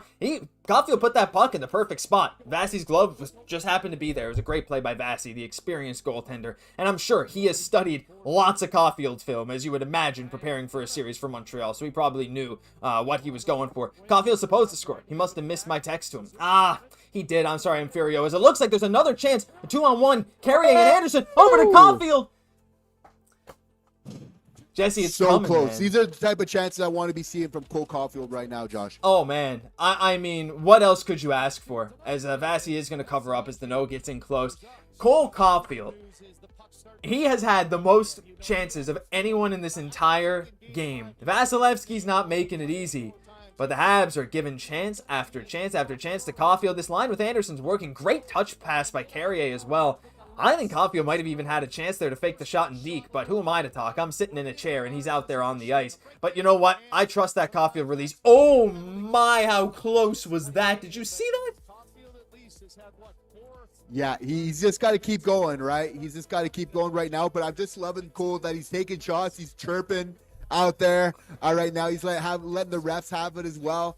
And that's just the way that Cole gets in the game. The more that he can involve himself in the game, that's going to be key, right? That's how he's going to leave his mark on this one. So I'm loving the way that it's trended right now, not just for Cole, but for this Habs in this very important second period. Oh, yeah, exactly. Getting these kind of chances, it gets Tampa on the back foot, right? Like, yeah, they feel good that they're stopping these chances, but, one of them is going to get past Vasi. You got to think Jon Cooper's on his team's ass being like, hey, what are you guys doing? We can't do this. And, the pressure's on. As Ivan Demidov tries to get out of the zone. Whoa, volleys the puck to himself a couple times there. Goes into a battle, gets around Dash. Do a great play by Demidov, nearly setting up a chance. I mean, just those stick skills. I mean, knocking the puck out of the air, 3 different times on the same play? As it slapped Demidov, and it was Deno, and it is Deno again. So, I believe. Yeah, it is. So once again, this line switching up their centers, Jesse. Marty is not shy about doing that. But even every line for the Habs seems to be creating chances, as Hudson's going to have to hustle back to beat Nick Paul, and he does. Little backhand feed up the ice, as it looks like Montreal is just going to continue the forecheck here as Tampa recoups it. But every line so far tonight, Jesse, contributing in their own way. And again, we talked about it a lot, but the depth on Montreal is what has allowed them to take the lead in this series, and they show no signs of letting up to this point. It's a whole new season in the playoffs, and just the fact that some of these adjustments are working well when we know we need to adjust and we need to try some new things is really big. So the fact that Marty's putting some things in the blender right now, who would have expected this, right, chat? Deno with Slafkovsky here in Game 6 of the Stanley Cup playoffs, and there's some positive signs being said. So just the fact that the boys are responding right now and just showing that willingness, right? If Marty's going to draw it up, that they're just going to have that willingness to execute on, I think it's huge. Did you look at this save by Philip Dano? Dano with the big save. Philip Dano just saved a goal. Right on the goal line. What a save by Philip Dano. They're bowing to him. The standing O after they show the replay. This is why Montreal has the best crowd in the league. If you didn't have enough evidence already. A replay of Phil Dano making a great save gets an extremely loud standing ovation. The camera is shaking right now for Philippe Dano, a guy who played the last 3.5 minutes of last game. As Darren Radish gets another chance. Montreal a bit on the back foot right now, but again, that can all change in an instant. As Lane Hutson makes the smart play to circle back into his own zone, makes a pass up the ice as Corey Perry once again goes after the smallest player on the ice, because that's all he's ever capable of doing, as he's tied up with Hutson trying to get... I don't know how you can be 40 and do that. Anyway, I'm not here to judge, but I don't love that. But another icing call. It's going to come back to Montreal's zone. Montreal's going to have to clean it up a bit. That's a golden chance for Darren Radish right there with no one covering him. So, again, these little mistakes, they can cost you. But Tampa's made some. Montreal's made some. No one's any worse for wear. 0-0 still. You just got the rest of the game to shore it up. And I think that's what Montreal's going to be really good at.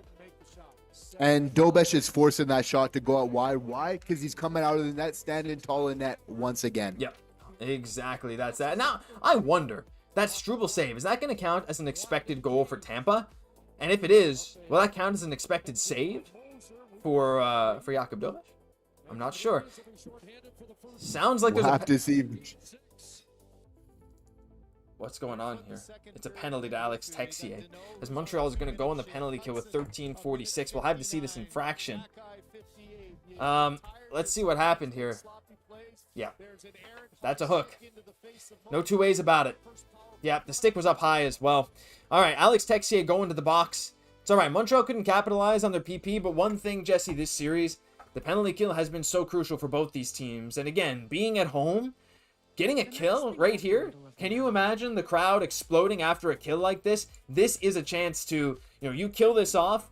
All the momentum that Tampa has had over these last few minutes, every time, like, it feels like that. Montreal commits a penalty, any team in the NHL, after a sustained defensive zone time, some icings, you just get lazy, and a little hook, that's it, off to the box. But get some rest, penalty kill, and this is going to be a whole new game. This is a pretty crazy game, all the same. I'm shocked that there hasn't been a goal yet. For sure. And right now, though, for the Habs, what's going to be key on this PK is really just bending but not breaking, which is going to obviously, and they've shown such a great ability to be able to do that. So I got full faith in them here on this PK. And obviously, if we can get some opportunities going the other way, it's going to be really big. But we're right. Like, this is a heavyweight fight, and both teams, they're exchanging their blows here in this game, and it's really like, who's gonna blink first, which goalie is gonna blink first. It's really what it's coming down to in so many ways, right? So obviously just a huge kill for the Habs here coming up, but again, you have to feel like the boys, they're gonna rally, and it's all about, blocking shots and pulling together for each other. Yeah, I mean, you really can't afford a mistake here, but it's less not affording a mistake, it's just staying the way you've been playing. We know the Montreal penalty kill is solid. We know Montreal is able to come in here, play a great PK, not only clear the puck, but we've had some good shorthanded chances in this series. Some fantastic defensive plays, namely by Evans and Deno and Newhook at times. These guys have been able to go out there and just create some offensive zone time on the penalty kill, just killing some time along the boards. Josh Anderson, right? Another guy who's done this. So this is really this is incredible. Someone says, are you guys watching the game? Yeah, you should be able to hear the audio. We can't stream it on YouTube, obviously, for legal reasons, but you should be able to hear some of the game going on right now. But it is Jake Evans taking the draw against Jake Guentzel. Very interesting. As Guentzel gets kicked out of the draw, so I'm guessing it's Point who's going to come in. Guentzel, I mean, maybe I'm crazy. I'm not used to seeing him take too many draws. No, maybe Point got kicked out or something. I don't know what's going on. Either way, puck's about to drop. Tampa only 4 for 23 on the power play this series, Jesse. I mean, since they lost Stamkos, power play's not really been the same. Kucherov not able to really get it going on the power play himself. There's a one-time shot with a broken stick. But yeah, I'm not really. Wait, did the stick? Oh yes, the broken stick of Jake Evans on a Habs player. Oh boy. Yeah. Brandon Hagel is basically. We get a big break with the puck going out where Jake Evans can grab another piece of lumber and he's back. Huge break here for the Habs. Shout out to the equipment manager as well. Those kind of plays underrated. Oh, here we go. 3-on-2, let's go.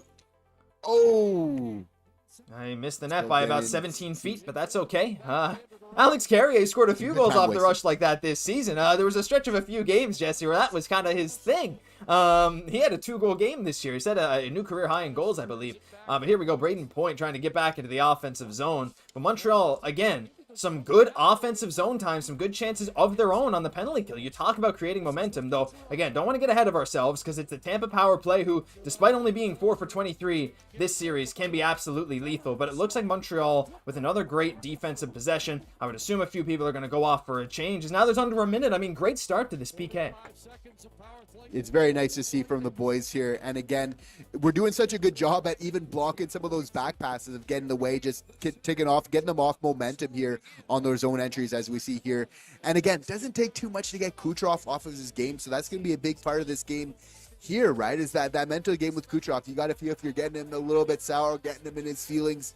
That's going to bode well for the Habs as this game continues. Kucherov's face is always red, as if he was embarrassed. Some people are just like that. Some people just have red faces. I do sometimes, though the lighting is not showing it as much as I think you might see in real life. But yeah, right now it's a great start. This penalty kill. Tampa looks uncoordinated, I think, discombobulated. There's Kucherov's red face, as if right on cue. But yeah, anyway, it's more red than the Habs jerseys behind him. But starting this PK with a minute and a half of solid time, as Tampa win, that was interesting. They won the face-off almost into the offensive zone where Gonçalves was able to recoup it, but Newhook nearly makes a great play, forcing a turnover. But it's Destu there at the point on the power play. Gonçalves back up to Destu, who has a decent shot as he rips it, but it's blocked in front, and as it looks like it'll be another clear for Montreal. 15 seconds left in the Texier penalty, and hey, he's a guy. Go. Jesse, we can time it out to get him coming out of the box for a break. I don't know if I want to call it early, but that feels like the kind of guy that could get something done. Yeah, if we would be so lucky, right? We're going to look at get an opportunity with Hutson coming up the ice here.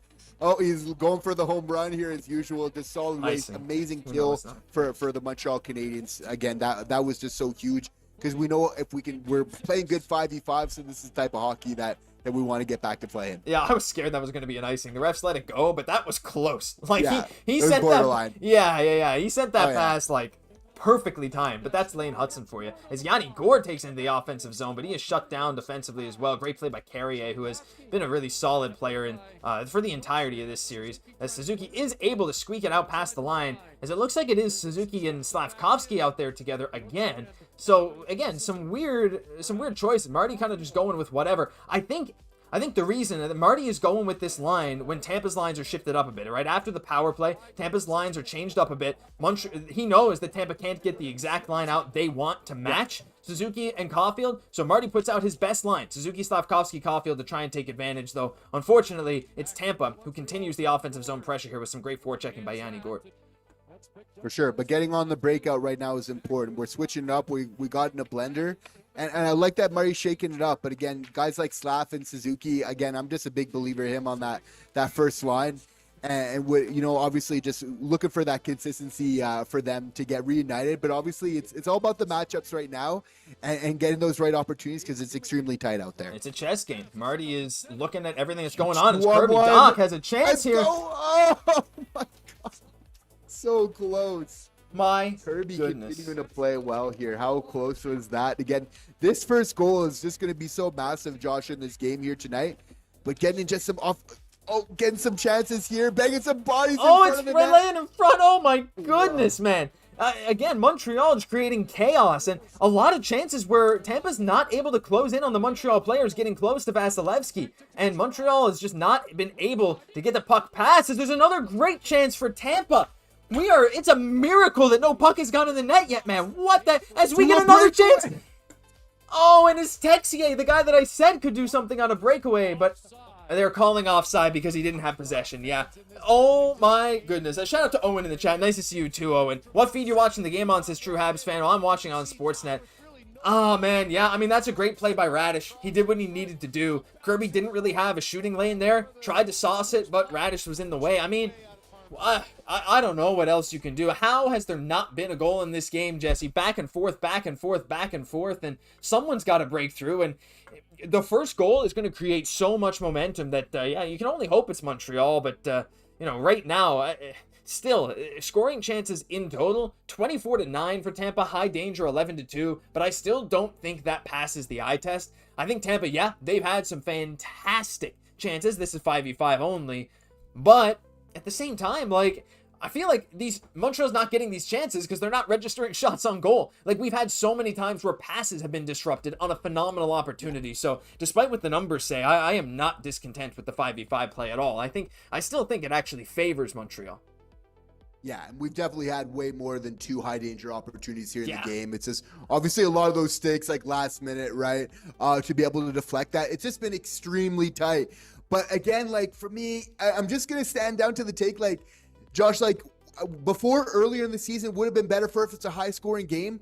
As the season goes on, I submit to us all here that it's actually better that it's a lower scoring game because it's showing that the Montreal Canadiens are playing that defensive side. If there's one thing we need to work on, it's that they can play good defensive. It's the matchup. We keep saying it because it's so true. We want to obviously realize what is working for the Montreal Canadiens and go back to that again. And this is the recipe. And has it been, a Picasso here tonight? No, but that's the playoffs. That's the way it's supposed to be. It's not always supposed to be beautiful. It's going to be rough and tumble. It's going to be bend, but don't break. And that's what they're doing. Jakub Dobeš is playing good. He's making some good saves, but a lot of those opportunities, he's not having to be phenomenal all the time. Obviously, Deno coming in, being huge. That amazing defensive player is so important because that first goal is going to be so big for the momentum here in this game. But that being said, we just put ourselves in that good opportunity where it's just get that first goal here. And obviously, it's going to be a huge opportunity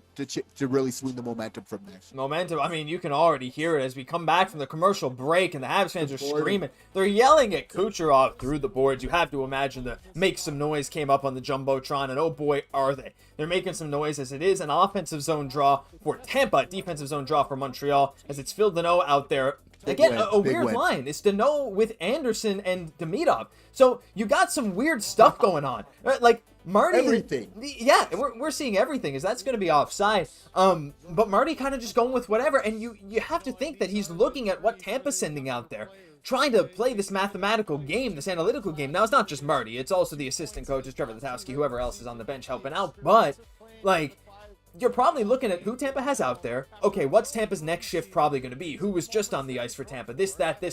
Okay, if this line here with Deno and Anderson can create a good defensive stop, we got Demidov in case it goes the other way. But maybe there's someone out there for Tampa that Marty's like, okay, now we can go next line with our top guys.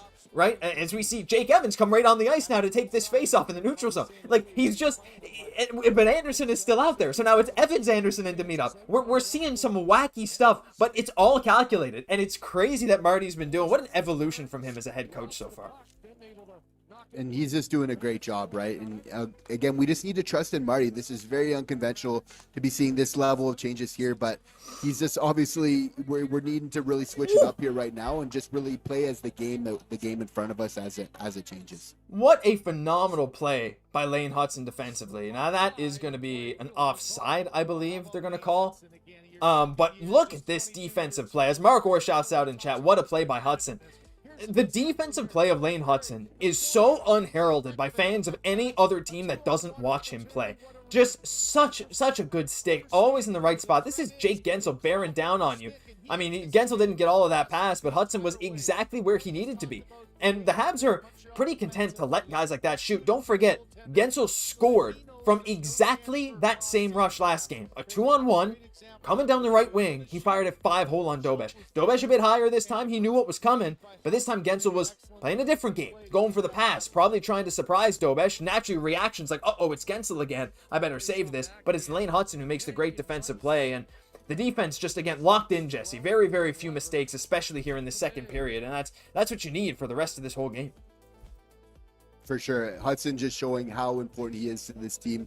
Really, in so many ways, it's being so cool under pressure. And again, like, we were able to take Brendan Hagel off the scoreboard last game. It was a bagel for Hagel.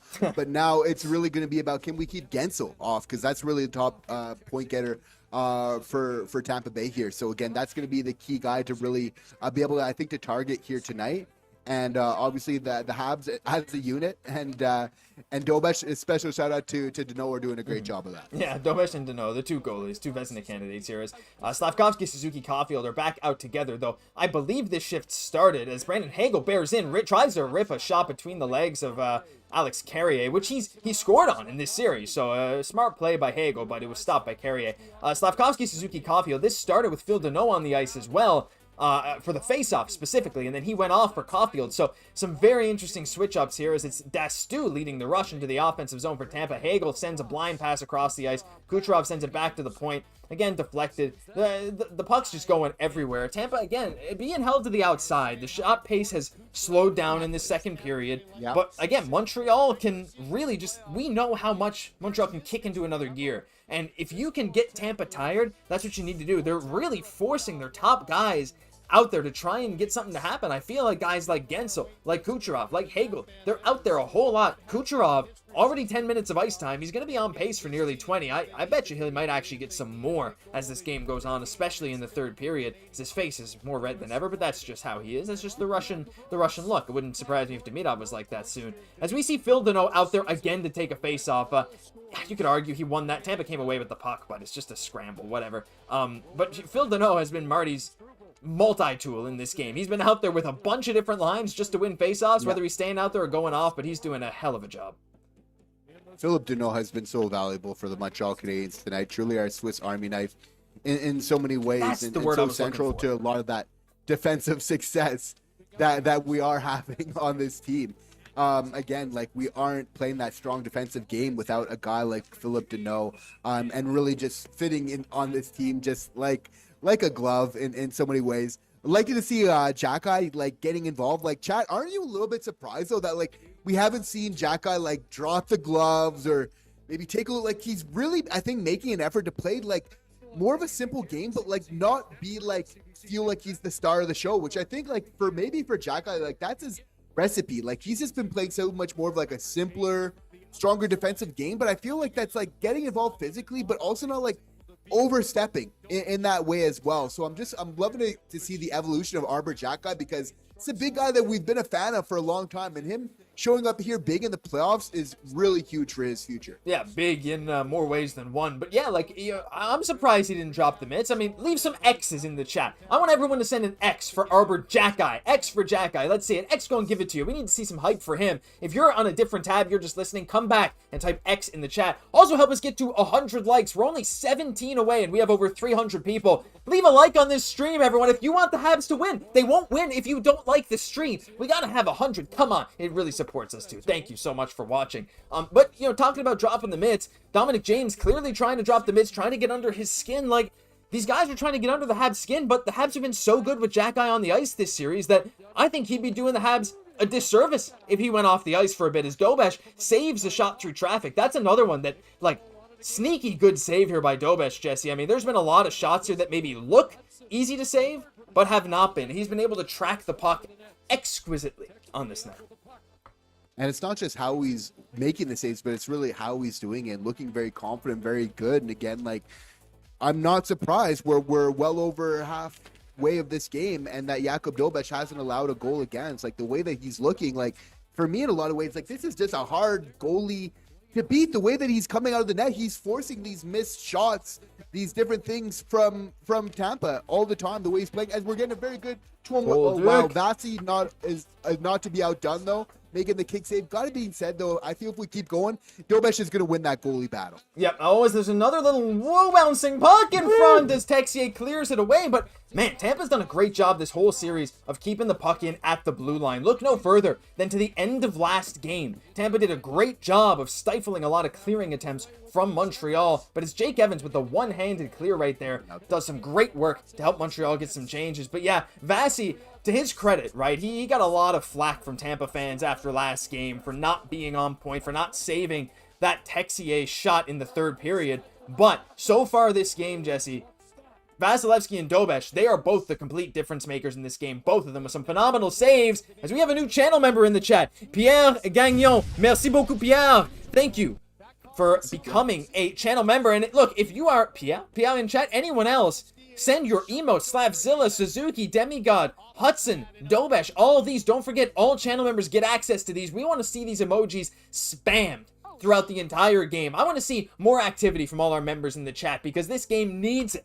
This game, we're getting hyped. I see all the X's in chat for Arbor Xhekaj. We're so excited. Another commercial break, Jesse, but we're right here because we don't skip a beat of the action, not even a bathroom break. Right now, the momentum is back and forth. I'm having a hard time saying the momentum's in one team's favor over the other, because Tampa's had a very strong period. Montreal's had some solid chances. I'd say Tampa's had the possession a little more in this period. At least it's felt like it. Montreal started the period on the power play. Tampa got one later, though Montreal played pretty good. I love Hackdog sending those emojis too. We got Kirby in there too. I love the Kirby. Do I still have the Kirby thing? I think I do. I'm gonna play it anyway. Yeah, there it is. But it's been a while. Should have played this last game. But yeah, right now it's just, I mean, what else could you ask for in a game where Tampa season's on the line? Montreal's a chance to move on. 0-0 game, but both teams with an incredible amount of chances. The goalies are the difference makers. Like, I don't know who I favor at this point. I would say Montreal again, just because of the pace of the game and the score. But because Vasilevsky's had to make some great saves, like, I'd say it's in Montreal's favor, but this is one of those games that you can't help but feel is going to go right down to the wire. Oh, it's Montreal all the way here. And again, what I just like to see some positive signs on my end is the top guns for the Montreal Canadiens showing some good example, getting some sniffs around the net. And it's really going to come as the game goes on. I'm looking at Caufield. He's starting to get it going a little bit more. And that's the X factor. That's our 51 goal scorer for us. Obviously, to win this series, he needs to leave his stamp on it. He has a huge opportunity right now. We're seeing he's starting to heat up, and it's really about getting that momentum, because we want Caufield to really start cooking here in this game. Yeah, for sure. I just realized I also had the Tampa PP thing up for way too long. They were not on the PP, in case anyone didn't catch that. Whoops. But yeah, Caufield ready to go. As Margor sending his emotes as well. Love the channel members sending their emotes in the chat. By the way, we are one like away from 100. If you are the 100th like, tell me in chat right now, and I will give you a huge shout out. I'll play the super chat animation. I will shout you out by name. One like. That's all it is for 100. Leave a like right now. Try and be the 100th. and claim it in chat. I'll give you a big shout out in the middle of this awesome game that we're watching. So right now, there's one back to JJ Moses. Pierre Vaillancourt. Pierre, shout out to you. Another Pierre in the chat for being the 100th like. Thank you, Pierre. Thank you, everyone, for tuning in as we're now at 102 as Dobesh makes another great save. Tampa peppering the shots on Dobesh. But once again, Jesse, it's just Montreal keeping them to the outside, clearing the path. There is some traffic, but like Dobesh just feels like he's tracking the puck like a master right now. But also Montreal doing a great job of letting him see the puck, and it's working well. Yeah, the volume of shots are there, but Tampa hasn't had a chance really in close in a good few minutes. Dobesh is locked in right now, and again, he's liking that you guys are subscribed to the channels. We're looking to hit 26,450 here. That's our goal at least for this stream here. We're loving what we're seeing as we're getting a solid opportunity here in the offensive zone, which is where we want to be spending a little bit more time here. I want to be seeing that puck on the stick of Demidov a little bit more here in the second period. But again, it's just about let's just get the pucks in deep. Let's get in a place where we can really get it from there and let our forecheck get going. For sure, and they'll get going. And I also promised Pierre I would play the Super Chat animation for him. Don't worry, Pierre. I want to thank you again for being the 100th like. Thank you to everyone who's liked. So thank you very much to everyone who's in this stream. Allez Montreal, says Red Cream has another chance. Habs coming into the offensive zone. Momentum right now is starting to swing a bit in Montreal's favor. Not a grade A chance there, but with just over 4 minutes left in the second period, the puck is kind of going back and forth, end to end. Again, pace. This is Montreal's game. Tampa scored a couple times off the rush, but they've all been odd man rushes in this series that they've scored, it feels like. So right now, just Montreal getting these rush chances, Tampa playing their possession game, but Montreal not giving them a ton of high danger chances. There's a pretty rough turnover there by Tampa, and Montreal some sustained pressure. Arbor Jacki with a blast of a shot that nearly squeaked through Vasilevskiy, I think. I love to see Arbor taking some more clappers, Jesse. We know he has one of the hardest shots in the entire world. Yeah, I definitely want to see more of that. And even for Lane Hutson, like knowing that he's got a little bit of a shot there, which again, it could be a huge element and potentially another tool for him to draw from, not just in this game here, but as really the playoffs continue. Because if he can add more of a shot to his game, obviously, that's going to be huge. But I really think like that shot just from Lane Hutson the other day, getting the game-winning goal here. Again, we're all about the Habs prop, what we want to have happen here in this game. Like, I wouldn't be surprised like seeing Lane Hutson come up very big once again. He's just a guy that he wants the moment, and he's gonna go out there and take it. Not because like it's just about me and he's leading without an ego. He just wants to do whatever he can best do to really help his team truly win. Yeah, for sure. Everyone on Montreal is doing their best as Arbor lays another bone-crushing hit as Dastu's at the point here. Oh, barely holding the zone. It goes behind the net. This is, I believe, James. I'm losing track of the players now, too. It is going fast. So, Dastu laying another hit. Jacki in the corner. It's up to Newhook, who flips it up and out. Okay, good. I don't want to take another delay of game penalty. As Gallagher comes into the offensive zone. Phil Deno in. Deno nearly to the front of the net, but it's a penalty coming. And it looks like Montreal is going right back on the power play. 3 minutes and 6 seconds left. Let's go. Get some hype in the chat. I want to see PP in the chat. That's what we want to see. I want everyone to send PP in the chat. You forgot your bathroom break? I'm not taking one. I don't care. I'm sitting on a toilet. I'm not taking one. We're ready to go. We prepared for this, Jesse. Habs go into the power play. Everyone type PP in the chat right now. Leave some love for the Habs. Let's get this going. This is the golden opportunity to get this game going again. What a take by Deno, who has been absolutely everywhere in this game. Yeah, big opportunity here coming up. And again, we're looking at guys like Lane Hutson to be the facilitator here. Demidov, like, if we're just speaking on vibes right now, right? Like that one time, you know that he's liking to shoot. He's not being shy to let it go here. So that's going to be really key to see what they're going for. But we're looking for some quick puck movement and then get into the net real quick. Like, let's do it. Here we go. I did see a lot of PP in the chat. Thank you, everyone. Thank you, everyone, for that. As Tampa's looking to clear it out, as Hutson tries to make a play at the blue line. Montreal's had a tough time this entire series, having, like, sustained offensive zone time on the power play. Like, the chances have come, but they've only been when it's been pretty quick. Suzuki making that great pass to Caufield last game. But Montreal has been stifled at the line a little bit. Great entry this time, though, as Caufield gets it down the half. Up to Slafkovsky. Back to Caufield below the net. Caufield looking across. It's back to Hutson at the point. Back over to Caufield. Back to Hutson. Hutson at the point. Over to Caufield again. It's a bit of back and forth, but Suzuki at the hash marks lets one rip. and it doesn't go. It goes over the glass, not a play with 2 minutes, 25 seconds left. Yeah, I'm okay with that. I'm okay with them looking to shoot when they're getting some opportunities there. And in fact, that's what I want to see a little bit more from Nick Suzuki, right? It's a little bit more of that aggressiveness in the offensive zone. When you got a good opportunity, curl and let it rip. Yet you can see Cernak, like, almost not expecting the shot. And that's what you have to do. Tampa, they're going to calculate. Tampa's going to try their best to figure out what Montreal's game plan is and plan against it. And in that case right there, Cernak playing his position fairly well, but he wasn't defending that shot as much as he maybe should have. And Suzuki, while he did miss, that was a great chance. We know Suzuki has a great shot, 30-goal scorer, right? This guy knows how to put the puck in the back of the net. He scored a lot of clutch goals for this Habs team. It's back to Lane Hutson, over to Slafkovsky, sends it down low. Suzuki to Caufield, a lot of quick puck movement. Tampa forcing quick decisions as the puck does come back, and I have to think, after that face-off, that you're not going to see the Habs change their power play unit. They had a second to catch their breath, and yep, we're definitely right. It's Lane Hutson who cycles it back to Nick Suzuki with only 55 seconds left on this power play, over to Demidov, and he sends it down, but no one there, nothing doing. Tampa's going to not clear it as Demidov keeps it in.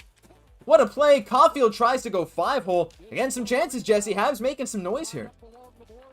They really are. And again, maybe just a pass too many here or there, but some really good ideas. And again, it's just about simplifying 1, 2, 3 pass at the max and then letting it rip from there. Just loving we're getting some good offensive zone time here on this power play. This is what we need. It's something we haven't seen a whole lot this series. Suzuki on the goal line. Demi with a golden opportunity.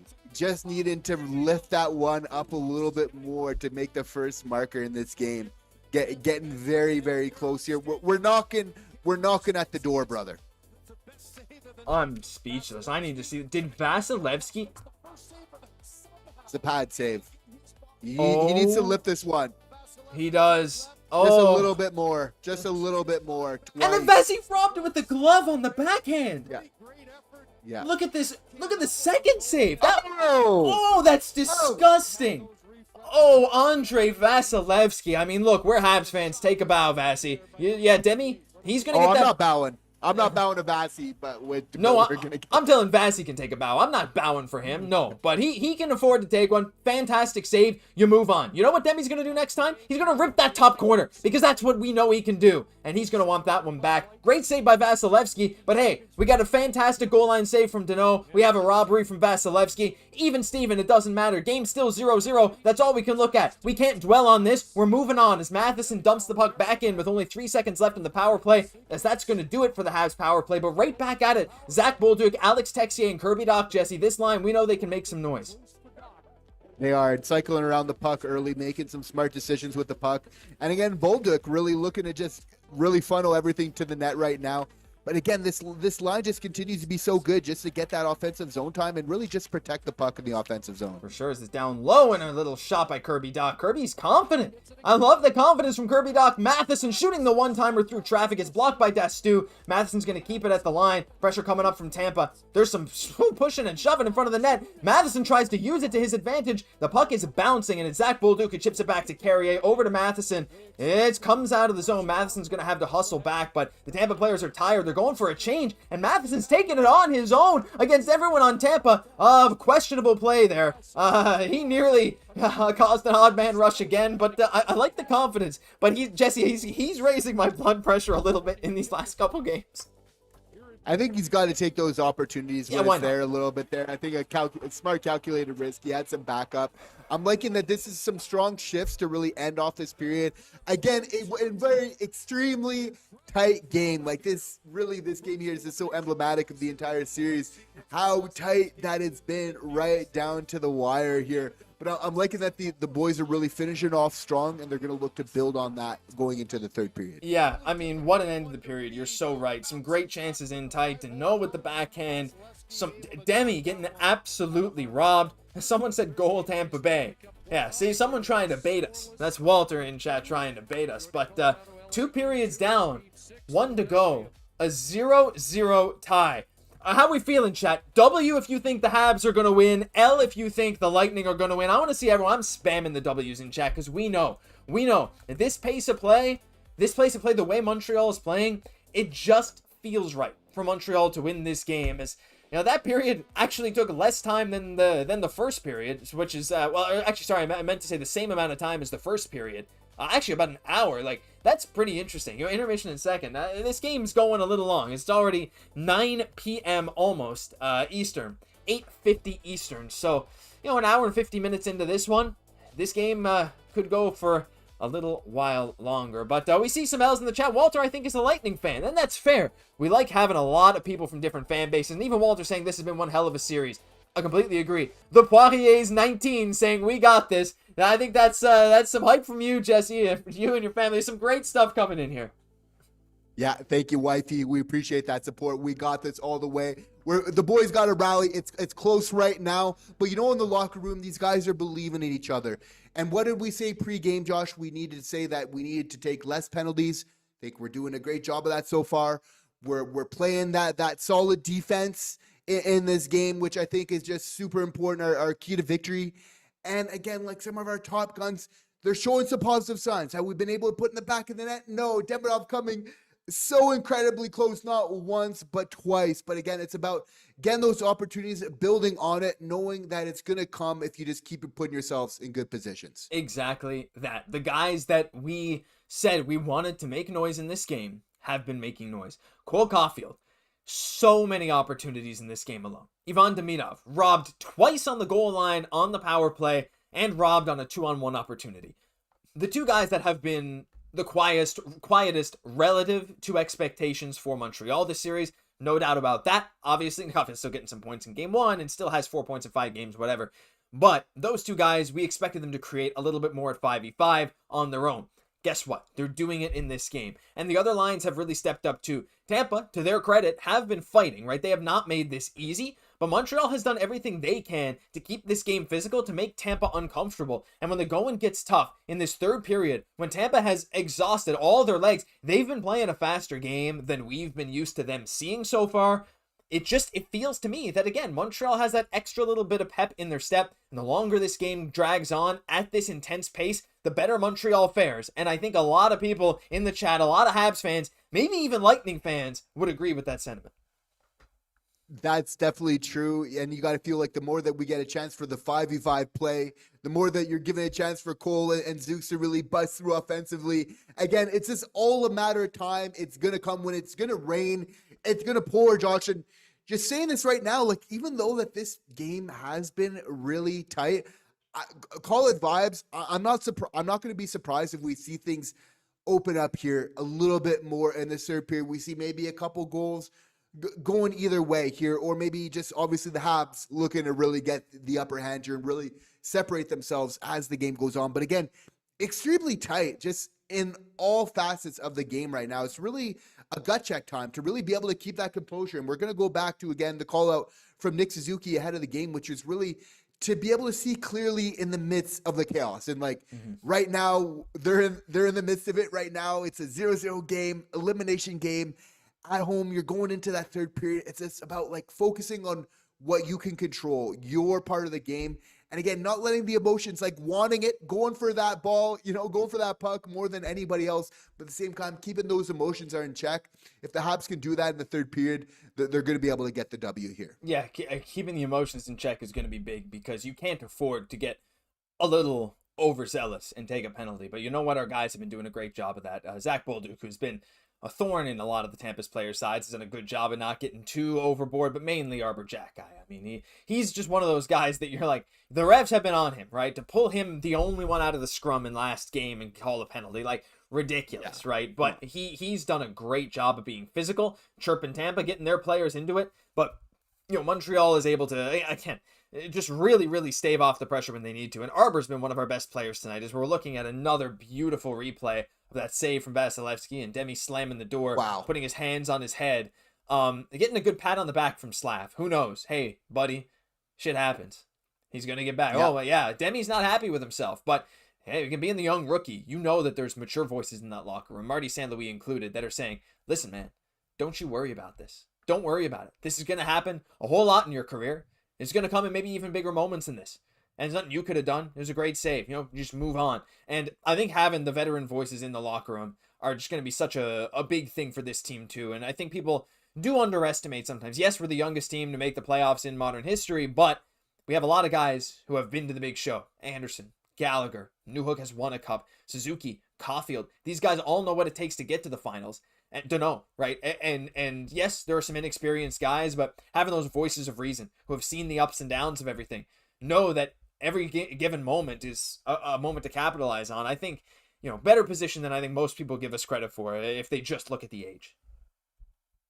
It's so true. And again, that veteran experience is going to be key here. It's going into the third period. We're going to coin it Project Eliminate Corey Perry going into this third period. And the vets are just going to be so big in terms of just providing that poise. We think of guys like Josh Anderson that have just been so tremendously good in the series. Look for him to factor in some huge ways to really be able to finish it off.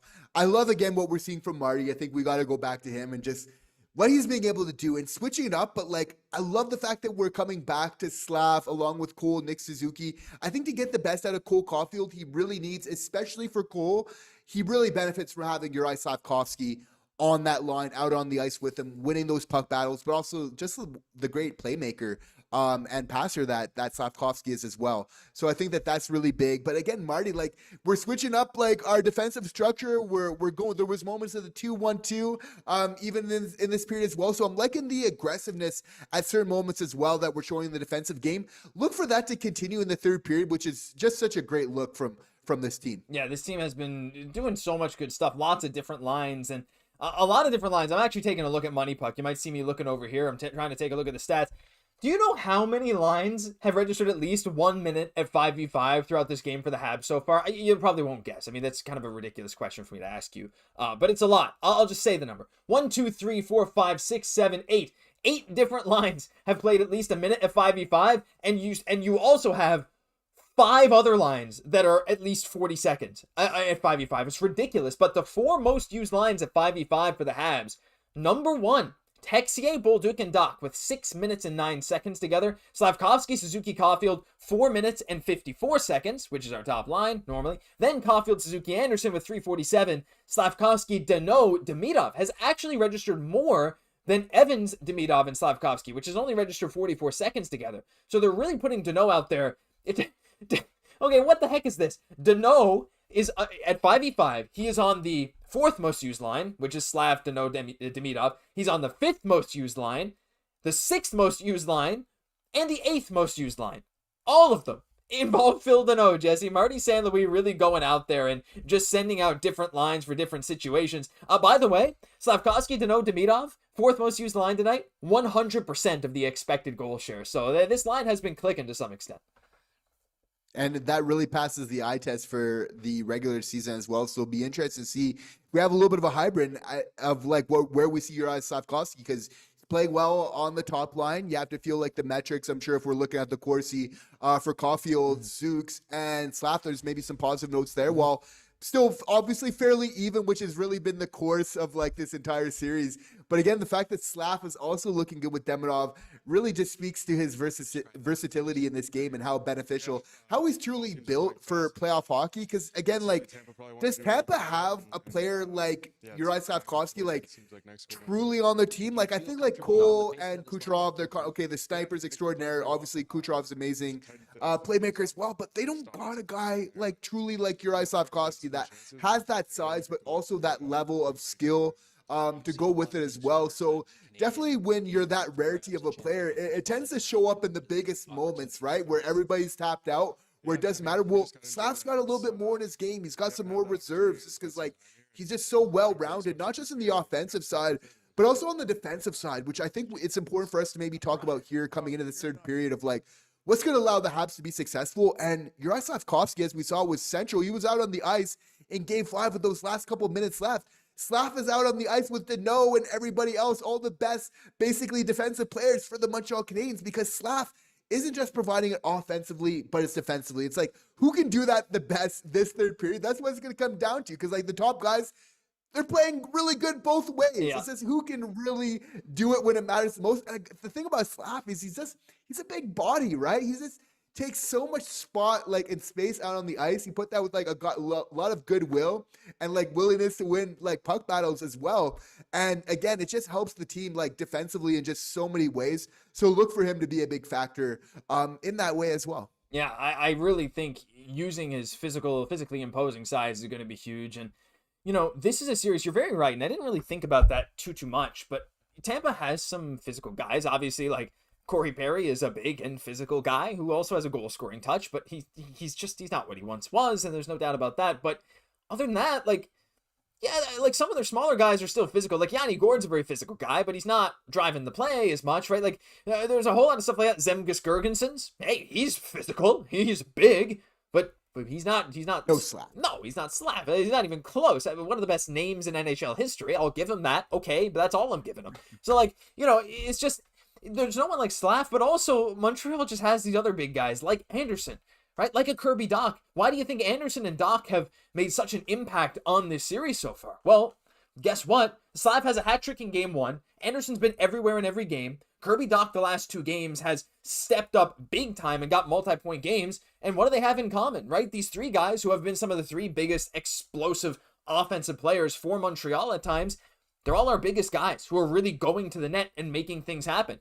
I don't really think it's a coincidence, and it's something that will hopefully carry Montreal throughout the rest of these playoffs, because an experienced team like Tampa, they can do whatever they want to try and stop this from Montreal, but yeah, other teams might be bigger, but other teams don't have the experience to stop these guys, so it's going to be really interesting, and even on the back end, a guy like Arbor Xhekaj, especially capitalizing too, without a guy like Hedman on the ice to neutralize Montreal's size. I know I don't want to say downplay his impact, because we always do give him the credit he deserves. He's been in the NHL for so long, but he hasn't been himself this year, and, him not being in the series, at the very least, though, a big body who knows how to play defense, that would counteract us a bit, but we have definitely taken advantage of the advantages presented to us in this series, specifically on size, so I think that's actually a really, really good point to bring up. And it's going to be big to determine whether we're able to get this win in regulation or not, Josh. And I think we should get a poll going. We'd love to hear from our viewers here. Do we think that the Montreal Canadiens are going to win this in regulation, or is it going to go to overtime? I mean, we'd love to hear from you guys, because obviously this is a very close game right now. Absolutely. We're going to be doing this. Will the Habs win? I'll say yes in regulation, yes in OT, and I'll say no. So you got 3 options. Will the Habs win? You can say yes in regulation, yes in overtime, or no. So answer the poll right now. It is live in the chat. And while we're at it, Jesse, someone's got to score a game-winning goal. This might end 1-0, just like that Philly and Pittsburgh game. It might end 3-2. We don't know, right? Like, these 2 teams have had so many chances, and I actually wanted to bring this up before I get to the game-winning goal. In all situations, scoring chances were actually 13-12 for Montreal in that period. So especially late, and including the power play penalty kill, Montreal did a much better job. High danger chances, whatever, they're a little weird because they're just based off shot data and not off chances Montreal generates, though the Demidov one was a high danger, of course, but, it's just based off stats where the shot was from and how hard, basically, right? And so when Montreal's not getting the shot off, it's not going to count, and there's been a handful of those this game, but still getting the scoring chances. All right, everyone in chat, vote in the poll, but also, who's going to score the game-winning goal? I'm going to just say it outright. I'm still saying it's Alex Newhook. I don't know what it is, Jesse. I feel like I always say him every time we do this, no matter what game it is, but he's just one of those explosive guys that can be out there in any situation and can immediately shift from defense to offense. He's my pick. What are you saying? I want to see all the fans, every single one of you. You're in another tab, come back, vote for that too. I'm saying Slav. He's coming down the slot, kind of like what we saw in the Olympics, and just letting it rip. I'm doing a callback to Olympic Slav here. That being said, I'm going to stake a claim on that, because it's important to have a take and really stake. We're not going to be surprised if somebody from our bottom 6 comes up really big, just given this series, right? Like how it's really played out. They've been so key for us in big moments. If you're feeling somebody from there as well in the chat, we're certainly not going to fault you for feeling that way as well. Yeah, let's let the votes roll in as they're showing. A world of good. 5 game-winning goals this series. Slovakian Juraj Slafkovsky, American Lane Hutson, Swiss JJ Moser, Canadian Brandon Hagel, and French Alex Texier. So if you want to continue on that trend, well, it can't be if it needs to be a new nationality, what do we need? A Swede or a Finnish player? I don't know if Montreal, I don't know if there's anyone that Montreal has. Oh, you know what? Jakub Dobeš, he's Czech, so he might just get the game winner if it continues at this pace. But no, what an incredible game. Let's look at some of the votes in the chat. Josh Anderson, I like that from Wade, and you know what? Hard to say no to Josh Anderson, Jesse. He's been one of the biggest impactful. You know what? Sleeper pick. I like that. I don't even know if it's a sleeper pick. I think Anderson's a good one. Demidov, Caufield, Pride and Joy of Newfoundland. Absolutely he is. That's right, Jake. Goal Caufield. Doc says Rays. Rays, you being here all the time. I really appreciate you being here. Always fun. Really fun to have in chat. Hutson. Wade also says Hutson. So Wade says Anderson and Hutson. Demi or Cole, but a lot of Lane train. A lot of Lane and a lot of Anderson, Jesse. Those seem to be the most popular, along with Cole Caufield. I kind of love these ideas here. There's something to it. Again, Lane just rises to the occasion when it matters most.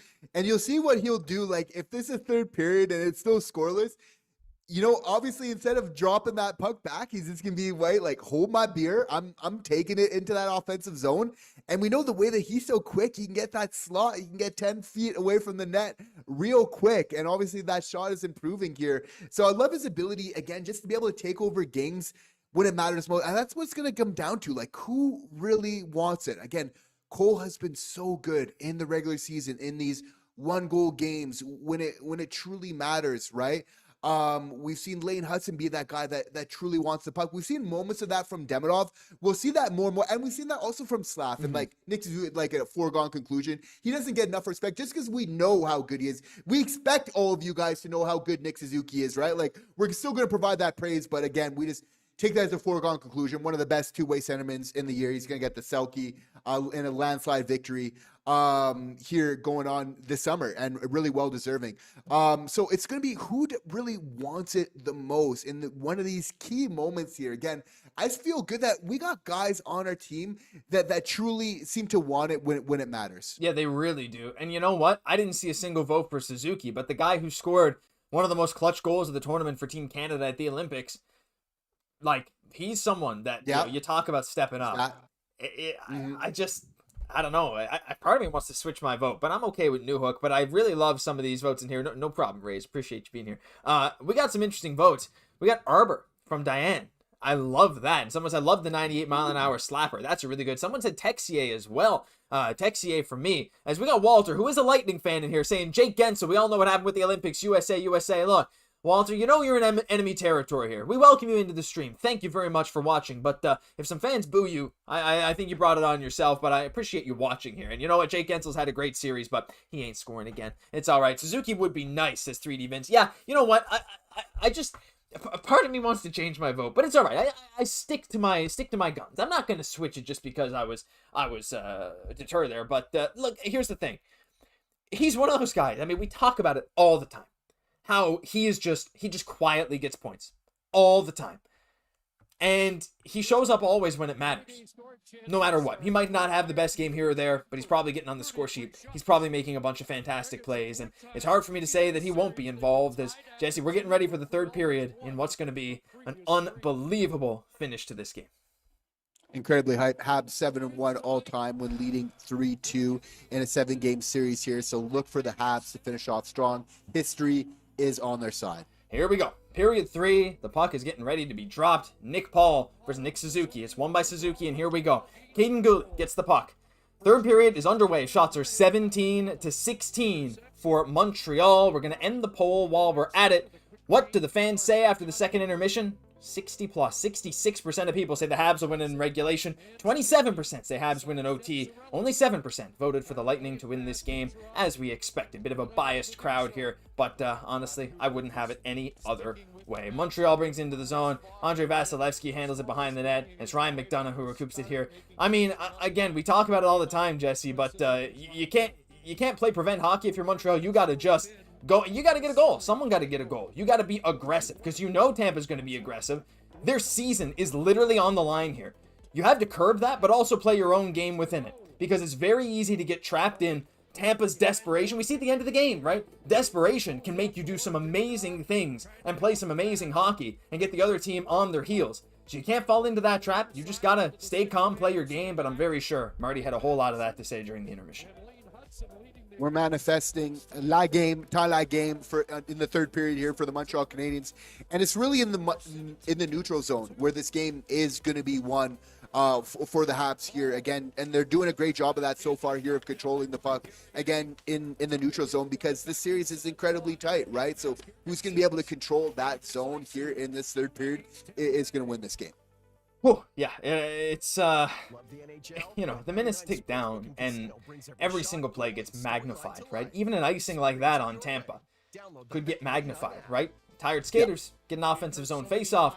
Little mistakes. Everything gets magnified as we see a replay there of Anderson finishing a big hit on Hagel. Hagel has been fairly neutralized in this game. The Habs killer. He has been one of the best players in the entire playoffs so far. Not this game.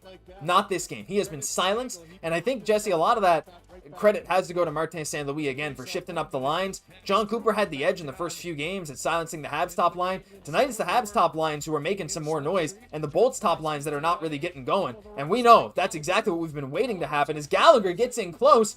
And Newhook nearly pots it. I mean, Newhook's all over every play, Jesse. But again, we were talking about it. But Montreal, like, their top guys are going. We've neutralized Tampa's. This is exactly what we've been asking for all series, isn't it? It really is. And again, it's going to be that depth that shine through. If we're able to do that, this series, it's going to play out like it has over this series so far. That being said, I'm bullish. I still feel like our top line is really going to show out here. Let us know in chat if you feel the same way. And if it is from the top line, which one of those guys as well is going to be them. Obviously, Demidov is just such a dangerous player for this team as well. Love to see him out on the ice right now. And we're seeing a couple iterations with Demidov right now with Bolduc, which is very interesting to see. Josh, I'm loving that we're getting to our 26,450 goal. We are creeping up. If you are watching this channel right now, you are not subscribed, and definitely hit that subscribe button. Lock in with us here, because this isn't the last time we're doing this as watch along. We know that the Habs, they're going for a run here. So if you like this, you're having fun, obviously subscribe and let us know where in the world are you guys tuning in from here tonight. What snacks are you guys enjoying the game from here tonight? Because we love hearing from you guys and having you guys here with us here tonight. As we have Texier in, and he rips it just wide. Montreal getting another big chance. That's right, one more subscription. We hit our goal of the stream at 26,450. Where are you tuning in from? And like you said, Jesse, couldn't have put it better myself. We're going on a run, and we're going to be doing a whole lot more watch-alongs than this, as Nick Suzuki tries his best impression of a gymnast as the puck is loose in front of Vasilevskiy. Slav stabbing at it. But I mean, once again, the Habs just making some noise, pushing. Like, we saw some Galley chance for his incredible play. They're showing Gallagher on the bench. Texier with a great opportunity. Montreal playing some good defense. Like, everything. Once again, the start of this third period, the crowd's on their side. I don't know, like, I feel like I've been teased this whole night, man. Something's got to give. Thank you for hitting the goal as well, 26,453. Make sure you're liking the stream as well. That is maybe the biggest thing. If you want to support us, don't care if you donate money, don't care if you do any of that. If you could just click the like button just one time, it seriously means the world to us. It actually helps us so much. So thank you. Jesse, we got some incredible chats here. Think the podcast is great. Thank you, Martin. Kingston, Ontario, Central African Republic. Wow. Not sure if that's real or something, but like if it is, thank you, because I know they speak French there. Bangui, the capital. Would love to visit. By the way, I saw someone who visited Bangui, and it was very, very nice. We got lots of international fans here, so let us know if that's real, because I've seen some people use that as a meme, but I think that might, we'll see. Let us know, because if it's real, that is amazing, and we would love to hear it. But right away, Jesse, Tampa already a bit on the back foot here to start this third. Now, I'm sure the momentum will shift a little bit as this third period goes on, but you have to love how Montreal has started here. Well, Habs got the momentum, and they're holding it on here. We want to separate ourselves as the game goes on. Again, you have to feel like we really want to separate ourselves as the better team. Again, we're very much quicker. That's what we've seen in the playoffs with teams like Avalanche. Like, that quick game, it's been a lot of success. But what I'm liking from right now is, again, we're just making really safe decisions with the puck. And obviously just looking to exit our zone very quickly, supporting ourselves really effectively, which has just been really important at getting that offensive zone time. For sure, as Suzuki goes in on the forecheck there, tied up with Chernak. As Central African Republic, they said was real. So shout out to you. Are you in Bangui? Where are you from? If it's not Bangui, if you don't mind me asking, as the puck is loose behind Vasilevskiy. Caufield playing behind the net here. Caufield, Suzuki, Slafkovsky out there again, making some noise at 5v5. One-time shot from Hutson at the point, also deflected high and wide, as Slav is in there on the forecheck, fighting, constantly winning these battles. This top line is just endlessly pressuring Tampa, but it's Erik Chernak who is able to flip it out of the zone. No, he's not. A fantastic play by Lane Hutson. One-time shot, and it goes wide. Oh my goodness, this top line with Lane Hutson, Jesse. So, and another chance, Hutson rips it just wide again. I mean, we need to just get the puck on the net, bro. Just put it on Vasilevskiy as there's a turnover.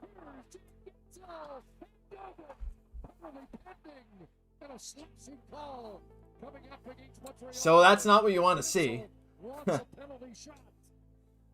As long Hutson. as it's not in the back of the Yeah. net, we'll take that. But yeah, oh man, this is gonna be a really clutch period for the Habs right now. You know, what you never want to see is sustained offensive pressure immediately followed by taking a penalty, right? It's been the Achilles heel of Montreal, a brutal turnover by Guhle. Guentzel looking for a penalty shot there. Yeah, probably a slash, yeah. I mean, Marty not happy. That's a pretty rough play by Caden Guhle, but again, a kill here, Jesse. The momentum swings in Montreal's favor, so I don't know. Very undisciplined play by Caden Guhle. Marty's not happy, but all you can do is just move on. You take it and you move on and see what you can do. Tampa had 0 shots in their first power play. It's how we respond. It's not about what happened. It's how you respond, and I think Montreal's going to respond strongly here.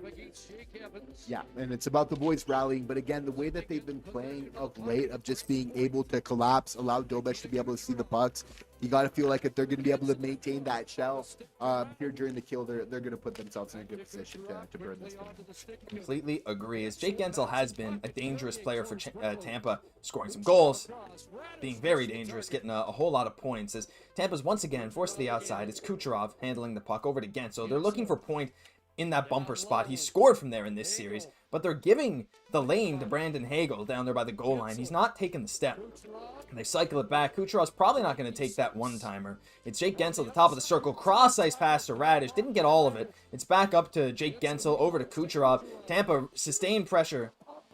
Kucherov hits a post, Jesse. My stomach just dropped because I thought that went in the net. Kucherov down to Guentzel. I don't know. My heart's pounding. I don't know about you right now. We're getting some breaks as we should right now, which is so important. It's just about maintaining. We're doing such a good job. Again, we keep saying but bending, but not breaking. This is going to be the core for the Montreal Canadiens. Keep it to the outside just as much as possible. That's the key.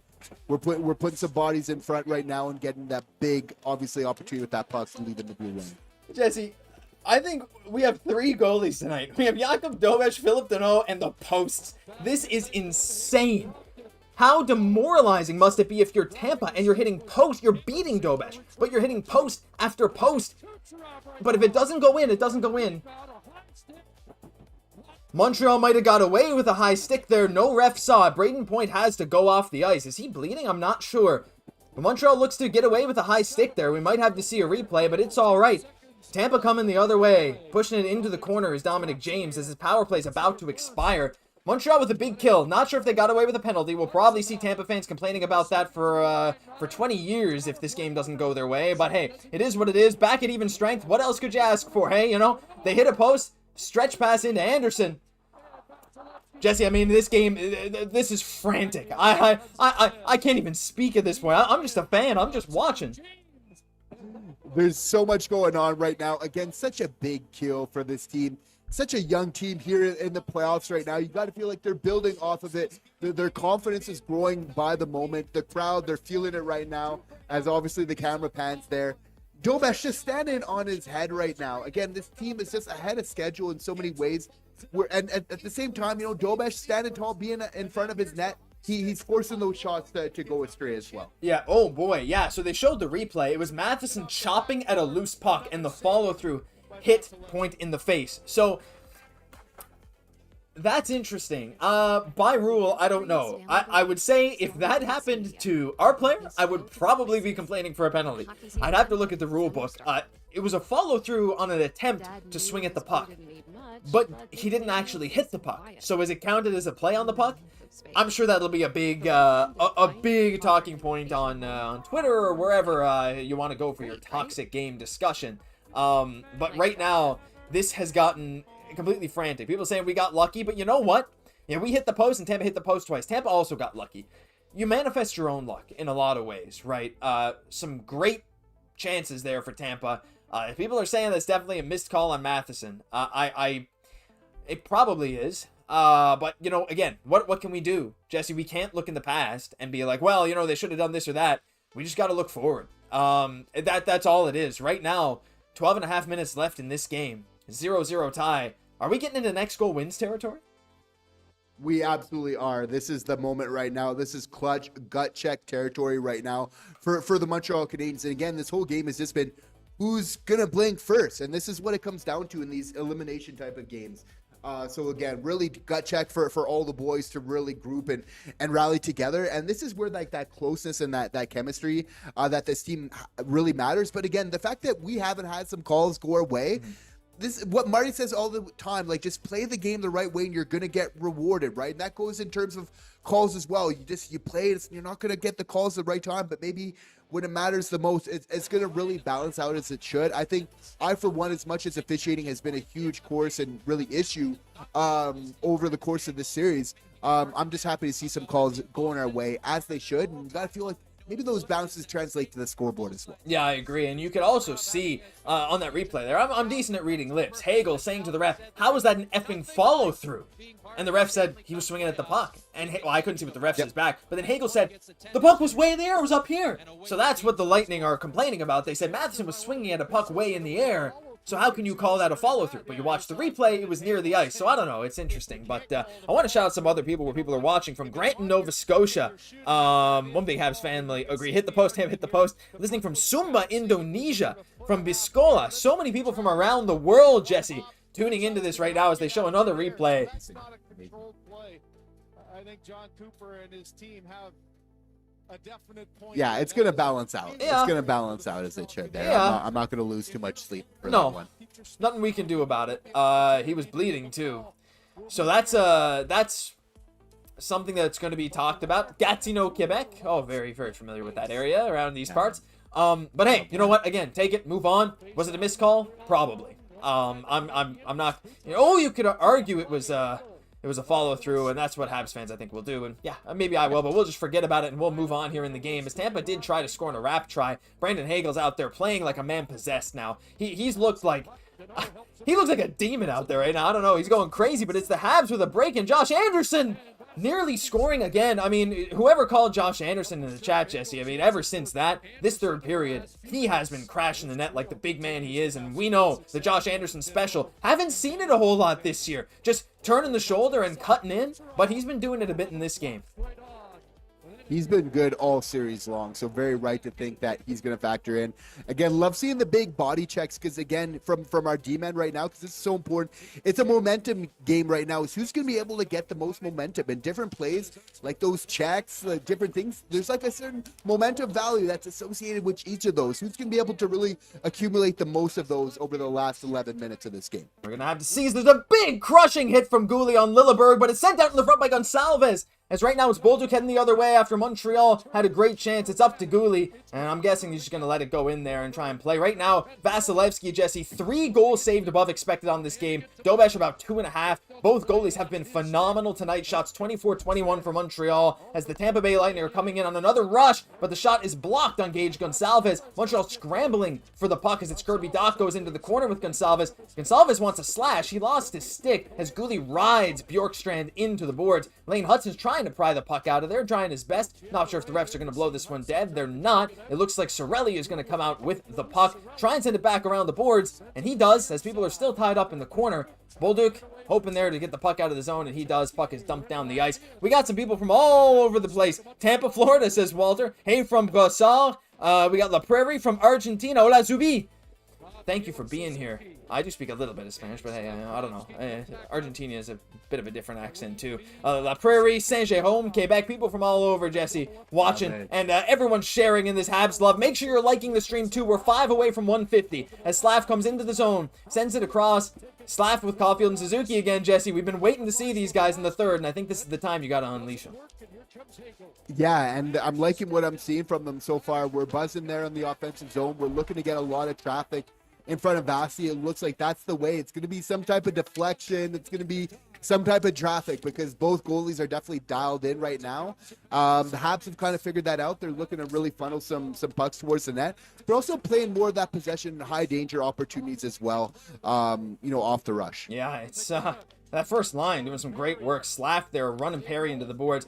Every 3 seconds, Perry is flinging his head backwards like he's Shea Gilgeous-Alexander out there trying to bait a call, but the refs are not going to give him that. He's not getting the benefit of the doubt. Not anymore. Not at his age and what he's doing with his reputation. As we're below the 10-minute mark, Jesse, over halfway through this third period. The Montreal Canadiens, Tampa Bay Lightning, still tied 0-0. And you can hear hopefully some of the audio here for this game as Jake Evans goes in behind the net. It's Alex Texier, I believe, fighting for the puck, but it's Tampa Bay and Brayden Point who bring it out. It's dumped in behind Jakub Dovesh, goes out to play the puck. Caden Gooley wins the little battle along the boards there, tries to clear it out to Newhook, who's trying to close in on the puck. That speed from Newhook is blinding as Moser sends it up to his own blue line. They miss Nick Paul as the Habs come back in the zone here. It's Ivan Demidov after the pass from Jake Evans in on the backhand.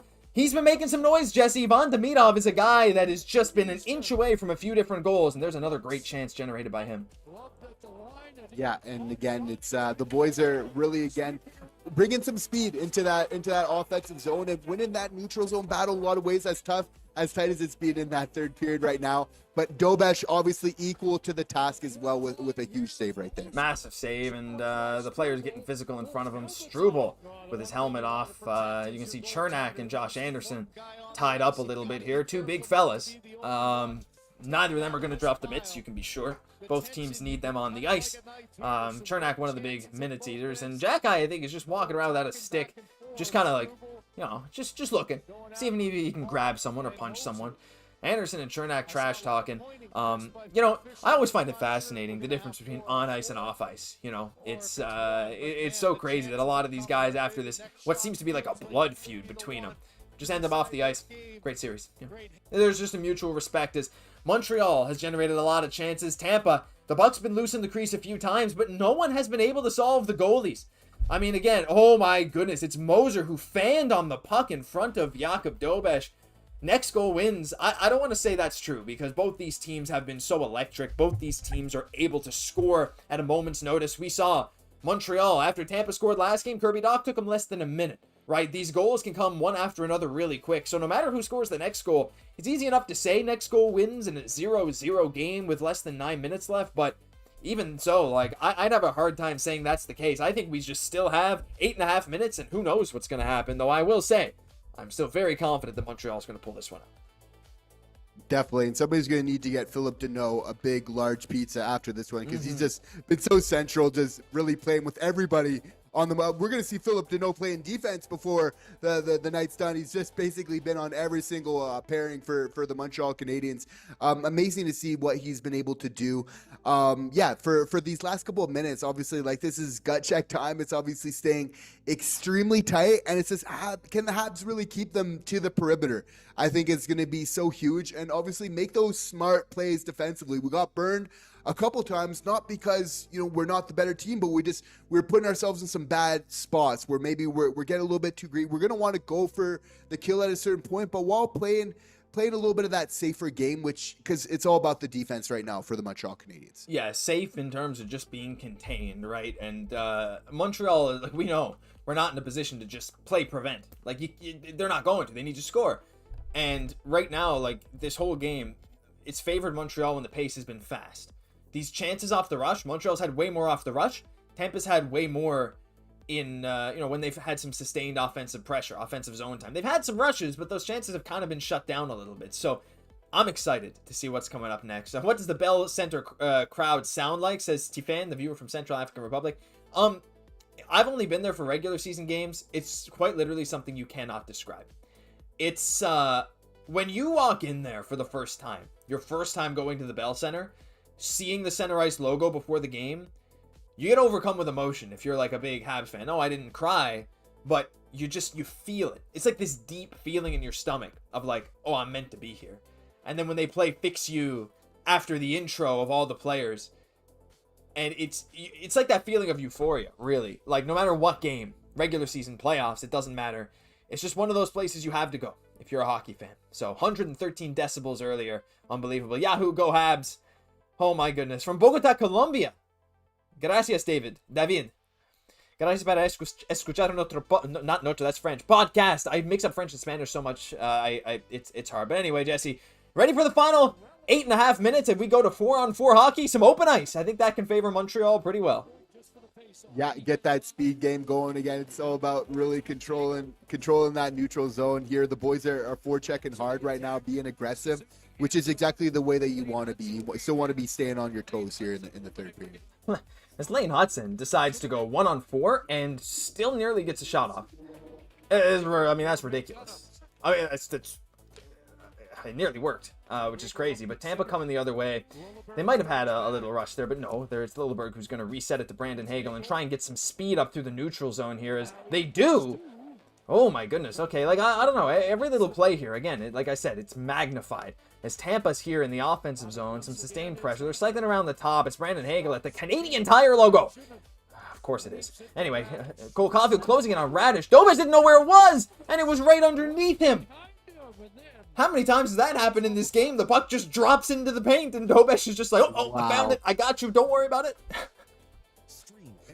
We're getting all the lucky bounces right now, which is only right. But again, Dobes, he's really deserving as well by standing in front of his net. I really think, Josh, that some of the times that some of the players, they're getting stunned in front of Jakub Dobes. The way that they're playing right now, I think he's starting to get in front of into some of Tampa Bay Lightning, into some of their heads right now. Yeah, it was Dastu with the tip. I mean, you know what? Credit like the defenseman stepping up and getting a little tip there. Dastu, he's been noticeable in this game after missing a couple with injury after that Josh Anderson hit.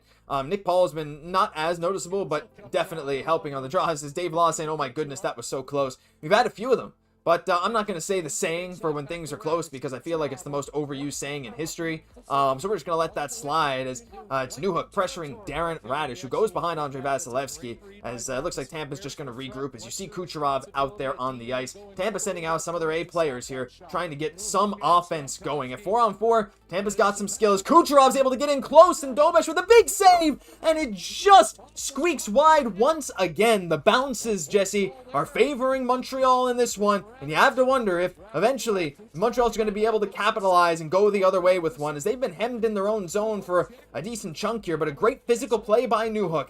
Not doing too much to get an interference, just enough to get the Habs the puck as they're heading the other way. Definitely. And one bounce is what it's going to come down to. Again, it is getting so close right now.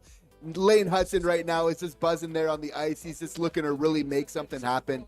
You got to feel like he's going to be at the center of the Habs' success here tonight. Oh, 100%. Lane is everywhere all the time. As Slafkovsky is going to bring the puck into the offensive zone. And he loses it, but it's Lane Hutson who sends it in front. And there's a little kick away there by Tampa, but it's Juraj Slafkovsky who recovers it behind. Gooley keeps it into the zone. It does not exit. There's going to be Suzuki behind the net, taken down, no call. Of course, just a little physical scrum. It looks like Demidov flying in there. Nick Suzuki in the puck battle in the corner. Tampa comes out with it. They try to spring a breakout, but Slafkovsky does a great job keeping it in as he goes off for a change. I mean, oh, and there's a big hit by Josh Anderson. The Habs are just playing their style. You can tell right now, they know where they are. They know what they want to do, Jesse. I think they're going to continue to do it. Yeah, and again, having that identity and just knowing, just getting those pucks in deep. Again, when you get in the playoffs, it just resets and it goes back to that simple game in some ways again. There's obviously a lot of details and a lot of grit there, but again, just putting those pucks in that good position to succeed, I think is really important. I think in that second period, sometimes where we were looking, our puck placement was a little bit off when we were dumping it in, not putting ourselves in the best chances to be able to recoup it. So in the third period, we're looking to put ourselves in better spots in terms of puck retrieval in the offensive zone. Yeah, and when we do get into these puck battles, we're playing very well. Tampa's being a bit sloppy here. Both teams just fighting and fighting and fighting. What time are you at in your stream, by the way, just to make sure that we're synced up? I'm actually reset over here. I'm at 4:50 right now in the third. I was thinking that, so I'm going to skip forward a little bit, and I'm at 4:40 now, so that should be yeah, perfect. 4:36, 35, close enough. I think that's better. Yeah? Yeah. Okay, good. We'll call that synced up. All right, good. I'm glad I didn't have to scrub through that. I just clicked one button and it worked. All right, Lane Hutson. Okay, I was like, wait a minute. You're talking about Lane and he's not on the ice for me. I gotta fix this up. 4 minutes and 20 seconds left here in this third period, at least on our side. So right now, Chernak keeps it in at the line, sends it into Nick Paul, who again has been a welcome addition for Tampa, especially on the faceoff dot, as it's sent wide again from Dobes. The Habs just not letting pucks get tipped in front of Dobes, and that's been a big theme. The one time it did, Dastu, hey, Dobes still covered it. It's Slav, plays back into his own zone. Is Dobes going to come out? Yeah, of course he is. He's calm. He's cool as a cucumber, isn't he?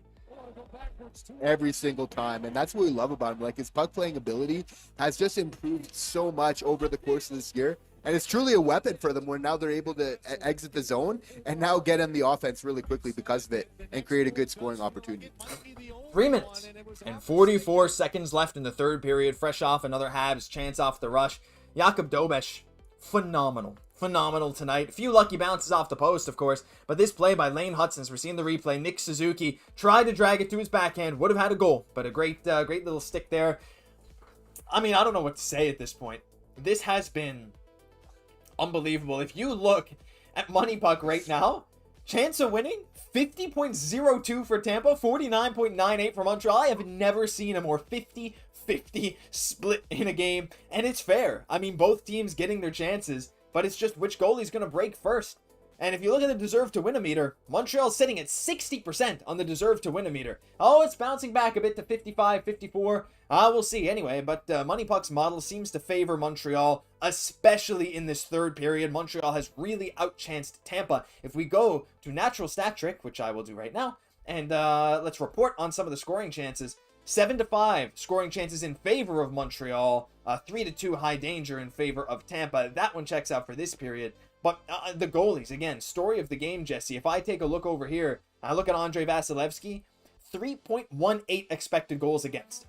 Like, already 3.18 goals saved above expected. Jakub Dobeš, not far behind at 2.79. Both teams equal chances pretty much. Money Puck's model has Montreal actually having more expected goals than Tampa, which I do think passes the eye test, despite what these high danger chances tell you. This might be a long one. Like, I don't know. We saw Cam York be the hero last game. People saying it's too intense. Both goalies playing a lot. Time for the young legs to skate. I don't think I could agree with Dave any more than right now. For sure. At the same time, I'm very impressed by the maturity that the Montreal Canadiens are showing in this game. Again, not just play good defense for one period or two. It's like over the course of just this entire series, they've done it. And again, it's really been epitomized in Game 6 here, where they're putting up one of their best defensive efforts, but at the same time, Tampa's doing the exact same thing. We're being treated at the same time. As much as this is very tight, we're seeing hockey just played at a very high level in terms of what actually wins the game. We're looking for the Habs faithful as their root and get the towels going to really carry the boys over the edge here in these last couple minutes. Oh, I am, I can't even describe my emotions right now. It's like, it's intense, but it's excited as Ivan Demidov tries to make a move at the line. He gets in close. And they're going to call goalie interference. Are they calling goalie interference?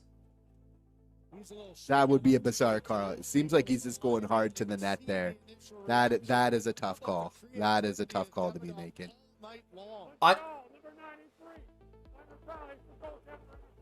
You have got to be kidding me. We got to see a replay, because a lot of the time players get hit into the goalie. You got to see here. I mean, what a little move by Ivan Demidov. He gets tripped. Wait a minute. Let's take a look at this here. Brandon Hagel. I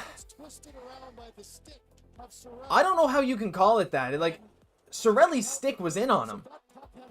Yeah, it's a tough when you're going to the net like that. Yeah, he gets again, pulled.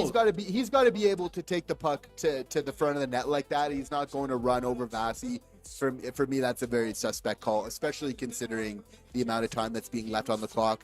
This is going to be a very important kill for the Montreal Canadiens. They're going to need to do what they've done all game, though. And again, that's bend but not break. They've shown that resiliency all game long. They're going to need to go to the well once again. Again, send your support in the chat to this Habs on the PK. We're gonna need to block some shots right now. Send your goodwill in the chat to these Habs. That's right, positivity. I know it's easy to call that garbage because that is what it was. Sorelli's stick was in on him.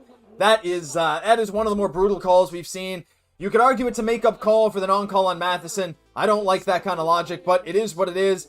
Montreal's not gotten the benefit of the doubt on the whistle this whole series, minus that Matheson one, I suppose. But right now, positivity is all we can look at. Who cares? The play happened. It's a penalty kill. And Montreal is going to do their best. You can't sulk about this call. You have to just go out there and do your best. As it's Kucherov winding up. Fantastic shot blocked there by Newhook as Kucherov takes a rare shot there. One-timer from Kucherov. Not to say Kucherov doesn't shoot, but from that distance, he doesn't often. As Carrier, great play behind the net on Brandon Hagel to knock him off the puck for a moment. The Habs doing a great job of tying the puck up behind the net, but it's Guentzel as it squeaks out to the blue line over to Kucherov. Dobeš is locked in right now. Guentzel back to Kucherov with a shot, and it's Dobeš who slides over and makes the save. Kucherov back up. It's unrelenting as Radish lets one go, and it's in front of the net.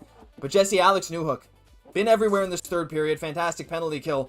Montreal gaining some Oh, momentum. what a kill, boys. I'm so amazing. Still another minute to go, but I'm loving the heart that we're seeing. They're getting encouraged by the Habs faithful right now. Oh, for sure, as it's Kucherov. Back up top to Radish. Down low. Guentzel back to Kucherov. Kucherov looking. Firing!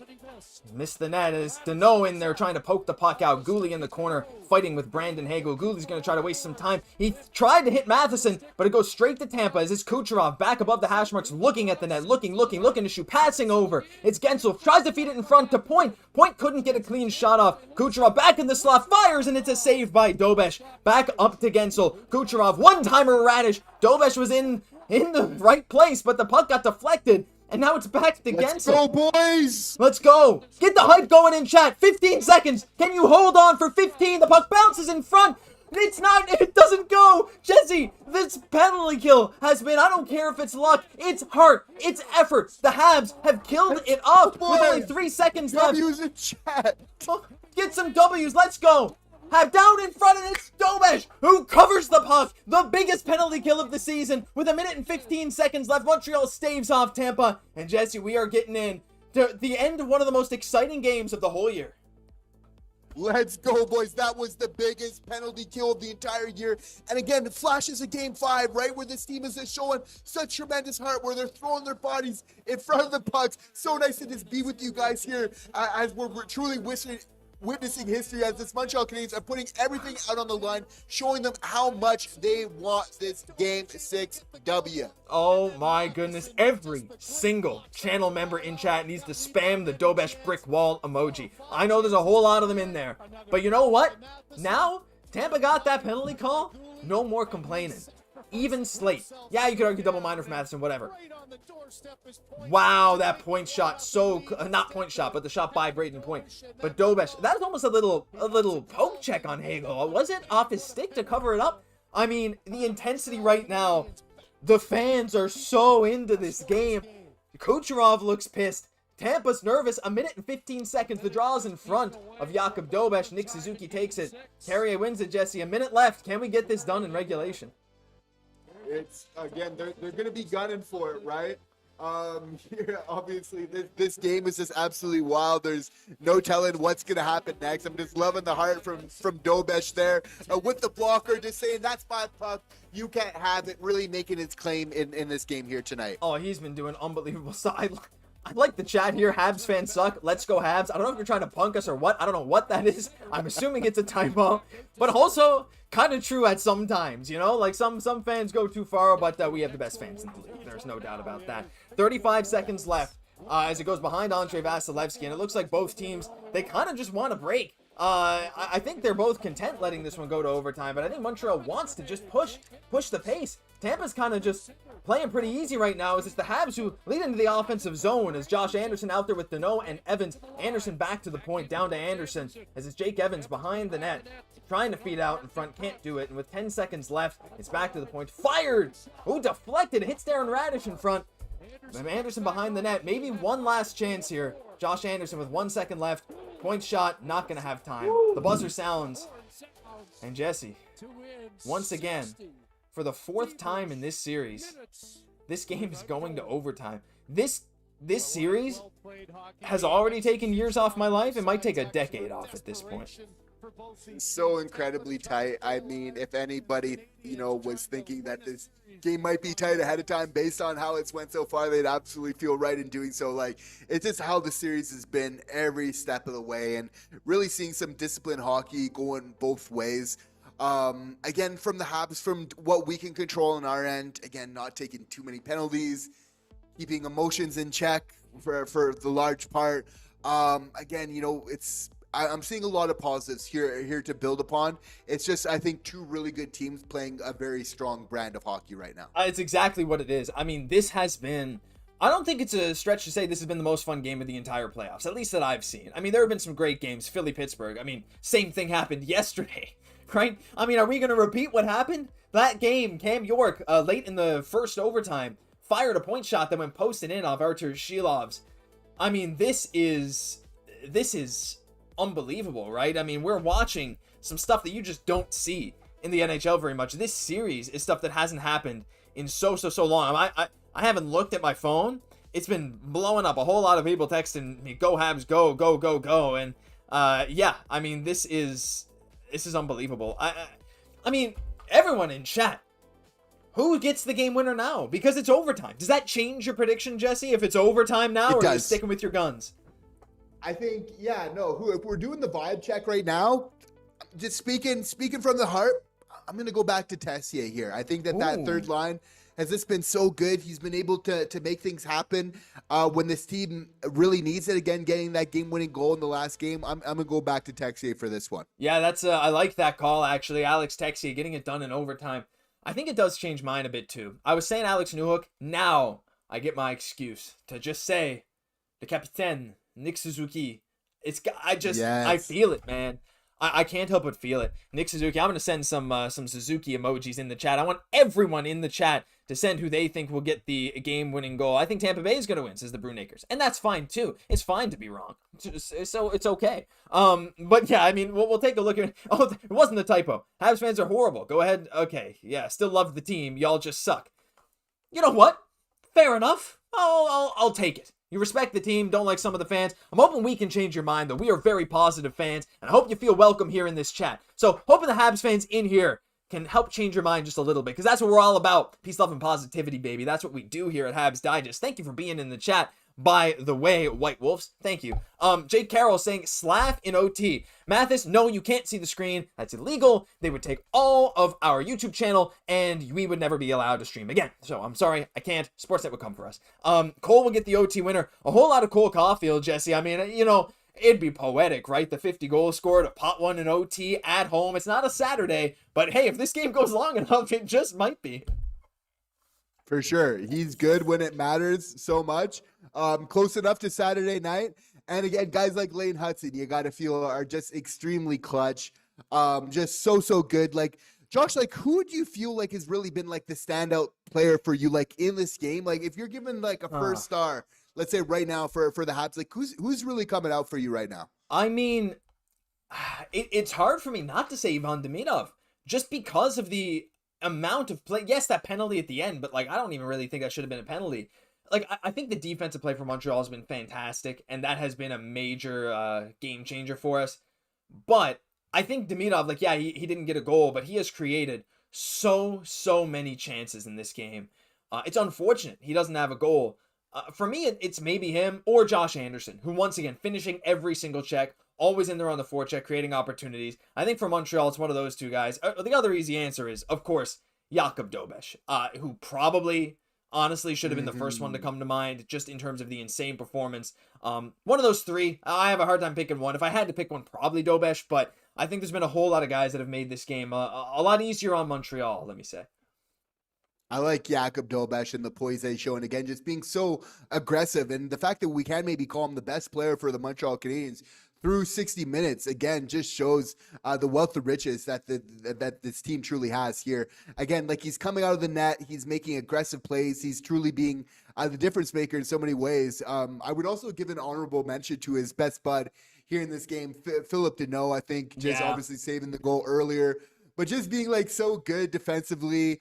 Obviously playing with so many different people here tonight and just showing what a utility player that he is for the Montreal Canadiens. I love that call out. And we looked earlier at the 5v5 lines used by Montreal in this game. And I just want to take a look here at Money Puck to see which players are standing out. At 5-on-5 for individual players, it's actually Corey Perry leading the expected goals for chart at about 1, and then Emil Lilleberg, and then Jake Evans. And then for the Habs, it goes Slafkovsky, Goulet, Dach, Demidov, all around that 55% mark. This is Jack-Eye, and actually Deno and Struble down at the bottom, but I think that doesn't speak to Deno's game, mainly because of exactly what you said. He's versatile. He's the Swiss Army knife. He's out there in these defensive situations because he's trustworthy. And that is not a stat you can use for Phil Deno in terms of his impact, because he's not out there to generate goals for all the time. He's out there to help prevent them, and he's out there in these very difficult situations constantly. And if we just take a look at the most used Habs lines in this game, it's getting really warm in this room. Like, I'm starting to sweat. I think part of it's just the game. 1, 2, 3, 4, 5, 6, 7, 8, 9, 10, 11 lines for the Habs have played at least a minute together at 5v5. Deno is on 1, 2, 3, 4, 5 of them. He's on 5 of the top 11. He's on what is that? 3 of the top 6 lines used tonight at 5v5 for Montreal all feature Phil Deno, which is crazy. And if you look at the expected goals for these lines, or even just the shot control percentage, pretty solid. Again, but Deno's out there for defensive reasons, but the number one line tonight in terms of expected goals is Slafkovsky, Deno, Demidov, which is still sitting at 100% when they've been on the ice. And in terms of controlling the shots, of all lines that have played at least a minute together, it's actually Newhook, Evans, Gallagher. So, Montreal's kind of all over the place with the line's effectiveness. Marty's switching it up a whole lot. Coming into overtime, Jesse, it's easy to get tired and to let things fall by the wayside, but just keeping the guys locked in, that's where it's really going to matter in this one because, again, Tampa's season's on the line. Montreal, they have nothing left to lose. Montreal still has something left to lose in this game, but this is where you switch from, we're playing a hockey game to where is your mental toughness? How does that kick in? Because there's going to be adversity, but Montreal is ready to overcome it. Staying clear through the chaos. And again, that chaos really amps up when we're heading into overtime in really an elimination game. And just tremendous experience for a Habs team. We got to say, going these opportunities, do we want to win in regulation? Yes, for sure. But for a young Habs team, getting these moments here in the playoffs, getting into overtime, knowing how to win against a team that's won Stanley Cups before, it's just extremely important. Now, you're not getting there and you're not having these opportunities like we are in the overtime right now. And again, just such a great position for the Habs to be in here, knowing that one goal is sending them to the second round. That's got to be some tremendous motivation. Big reason for that, Josh, is the play of guys like Kaiden Guhle. Yeah. As we saw on that penalty kill, just sacrificing his body, bleeding for his team, blocking so many shots, playing so good. So again, it's those type of team first type of plays like Guhle so often shows that is really a big reason why we got a chance to really punch our ticket into the second round very soon. Yeah, everyone on this team has been contributing in their own way. Not too many big mistakes in this one. You could argue the biggest one was Texier. That was the only one where I was bit of an undisciplined penalty after, Montreal having a bit of momentum, but it didn't matter. And there have really been not that many major ones. A bit of sloppiness early in this game, but it all comes back in the end. Who cares? This is a new game. It's just next goal wins. And if you're Montreal, you score one goal and you're on to the next round. And it's looking like Buffalo is going to win. I believe it's 3-1 now over in Buffalo. So it's crazy. As we take a look at the chances in all situations for both teams, chances are 41-30, scoring chances for Tampa. They've outdone Montreal in the first and the third. Montreal had the edge in the second. High danger still says 20-6, but again, that doesn't really represent the actual expected goals against Montreal. Tampa at 4 point. Natural stat trick has Tampa at 4.59, Montreal at only 3. Money Puck has it flipped. Money Puck actually has Montreal having more expected goals. So take whatever model you like better. We're going to take the one that we use the most, and that is Money Puck. And it doesn't really matter anyway, because expected goals, when it's 0-0, who cares? Who cares? It doesn't matter. It's just one that's just going to go past. We're not, after this game is over, I really don't think we're going to be looking back and say, well, Montreal should have won this game because of the expected goals on Money Puck. Maybe. So it's something that we could use to cope. But 0-0, really, we talk about the players and who's going to score this winner. But again, which goalie's going to crack first? As I see a chat there, you cannot beat Vasilevskiy tonight. I think you can beat him. We've seen him show cracks. And Vasilevskiy, one of the best goalies in the history of the league. Definitely of the last 10 years. But Dobesh is going toe-to-toe with him, Jesse. And to be honest, these playoffs, I'm taking Dobesh over Vasilevskiy in terms of making some clutch saves here. I expect Vasilevskiy to crack. If it's not a goal that can't be prevented, I'm expecting a crack from Vasilevskiy at some point. I can't help but feel it. We've been manifesting this win all night long. We've been saying how much we love Montreal's game. I just think it's time for this thing to be ended nice and early in overtime, like Montreal has liked to do. The thing is, to be the champ is that you need to really beat the champs, and that's what's really important. What's of note in this first series matchup against Tampa Bay is that if we're able to get this opportunity here, it means so much. You can never truly take those steps it goes without saying, but without beating the best. And Vasilevskiy has been at the pinnacle of goaltending in the NHL for the longest period. But at the same time, Jakub Dobesh, if we're just putting aside history and pedigree and everything, Jakub Dobesh is just looking incredibly sharp, dialed in. He seems to be seeing the puck about 2 steps ahead. a lot of the time, like, he's getting to the puck well before it's arriving to him. And that's even when he's having to move laterally in the net. Like, again, like, just like his energy, but also the technique and positioning that we're seeing from tonight, again, just combined with that size and the mentality from Dobesh that we're seeing once again. I think as this series goes on, it's like he's just starting to get in Tampa's head more and more, because he's challenging these shooters from Tampa Bay and is really winning more often than not. Yeah, he's been doing a great job challenging. That's definitely the word I would use. I mean, he loves it. He challenges the puck. I mean, I wonder if he even sees players sometimes. Sometimes I just wonder if he sees a puck and is like, I gotta get it, and he just goes out to try and get it. So, do they show the actual game or just comments? We cannot legally show the actual game, Marie. Like, that's unfortunately we're not partnered with Sportsnet. We would love to be, but we will play some audio. You'll be able to hear the game and watch along with us, and we will be chatting about everything. So don't you worry about that. But right now they're showing playoff overtime goals by birth country all the time. Whole lot of countries there. Netherlands. I got to imagine that's probably Daniel Sprong or something. I don't know who was born in Taiwan. That's an interesting one. Slovenia, probably Kopitar. Anyway, a whole lot of stuff there. But right now, I mean, a lot of people are calling for their overtime winners. I see Anthony Malcotte. Je persiste avec mon choix matinal. Alex Newhook pour jouer les héros en prolongation. That was my pick originally, but now it's Nick Suzuki. But I think it's pretty consensus here. This game is going to go down as incredibly memorable. This game was back and forth. This doesn't feel like a 0-0 game. Now, well, it does in the sense that I haven't got the high of feeling Montreal score. But this is one of the most entertaining hockey games that's been 0-0 ever. This has not been boring. It has been filled with excitement, posts, missed nets, scrambles, even a little bit of rough stuff, though both teams are just content playing hockey. This is going to go down as one of the better games of this entire playoffs, I imagine. Going down right to the wire. And again, like, this is exactly how this series has been, just every step of the way. You got to wonder what Brendan Gallagher's feeling right now. He's really been inserted into the lineup for key moments like this.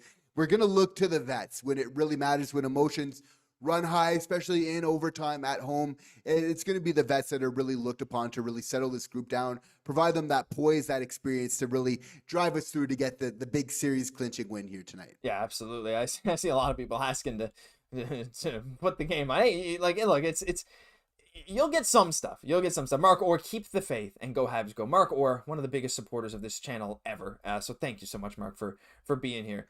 You're in Mexico, yes, Marie. I know it's bad. You'll hear some audio, so that's the best we can do. We cannot do any more than that. I see a few people in Spanish-speaking country. Pon el fuego, por favor. No puedo poner el fuego for copyright reasons, pero tengo un poco de audio. No más. Sorry. No more than that. Yeah, I see a tweet here from Whiskey Long. Hits: Anderson 8, Jack 7, blocks, Matheson 5, saves, Dobesh 28. The block shots and the hits too. Like, I'm gonna go see what the hits are in this game because I don't actually know what they are. But the block shots, that's been a calling card all year for Montreal. You know, just another thing Noah Dobson does well. Look, I know he's not playing tonight, and I know we're waiting, but I can't help but imagine again, like, the difference he's gonna make once he's back, once Montreal does move on. You know, because that's what they're gonna do. We're still manifesting that. Once Noah Dobson comes back, like, the block shots, the sending it out of our own zone, like, there's a whole lot going on with him, and I'm really excited to have him back too. But the block shots and hits, it's been a big story for Montreal. They've been able to really lead the way in those categories. Hits 46-31 for Montreal. Block shots 21-10. Tampa has a whole lot of shot attempts, but we're blocking them. So there you go. Once again, over doubling them in block shots and beating them in hits pretty handily, 1.5 times. So as expected, Jesse, but Montreal is doing a lot of the things that people don't really want to do very well. No, for sure. And it's about playing those details of the game. It's going to be really important, just showing so much heart for this team right now. I'm just so incredibly impressed from what they're seeing right now. Again, a very, very tight game. It's going to be very interesting to see, like, what's going to be the difference maker, like, what's really going to change it here. Both teams are going to want to obviously play things a little bit safer. That being said, is Tampa's going to, like, obviously feel a little bit more of that pressure. So it's about really kind of maintaining that form that the Habs had, feeling like those opportunities are going to come, and really counterattacking off of that in the third period as we're getting close to puck drop here. Yeah, here we go. They're lining up, getting ready. We got a lot of Spanish in the chat, so thank you all to all our Spanish speakers. I mean, I tried to speak a little bit of Spanish there, but thank you for watching. Muchas gracias a todos.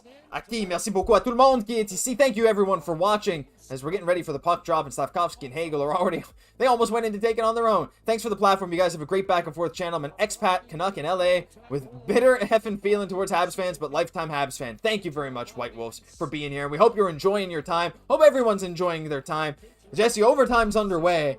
I wonder what the nerves are like for these players. Like, we saw the Habs come out victorious the last time with a Lane Hutson clap bomb. This is...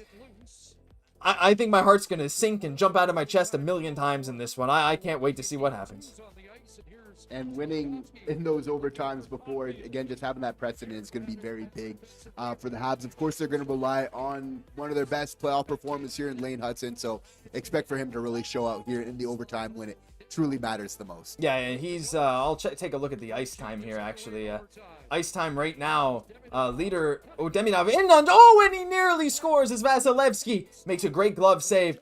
Brayden Hagel has already logged 25 minutes. Brayden Hagel is Tampa's leading time on ice player, 25.5 minutes so far. The next closest is Darren Radish at just over 25. So right now, Tampa's really been using Hagel. And in terms of Montreal, taking a look at the ice time, most used forward is Suzuki at 22 minutes. Lane Hutson and Mike Matheson both within a few seconds of each other at 26.5 minutes. Arbor, less than 10 minutes on ice, but hey, he's been noticeable. So let's take a look here at Montreal coming out. Philip Deno skating out of the zone. A little shot on Vasilevskiy, tried to surprise him. Phil Deno, I was talking about how Phil Deno is not all about the offense, but he's trying to generate something here. So much going on, but... oh my goodness, this overtime, it's primed to be something crazy. Montreal already trying to sneak a few shots past Vasilevskiy sneakily, and that's exactly what they need to do.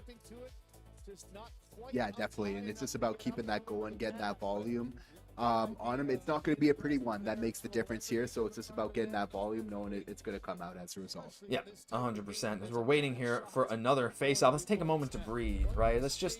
remember to breathe, because this is just a game. However, if they lose, I will not be happy. So, you know, it is what it is.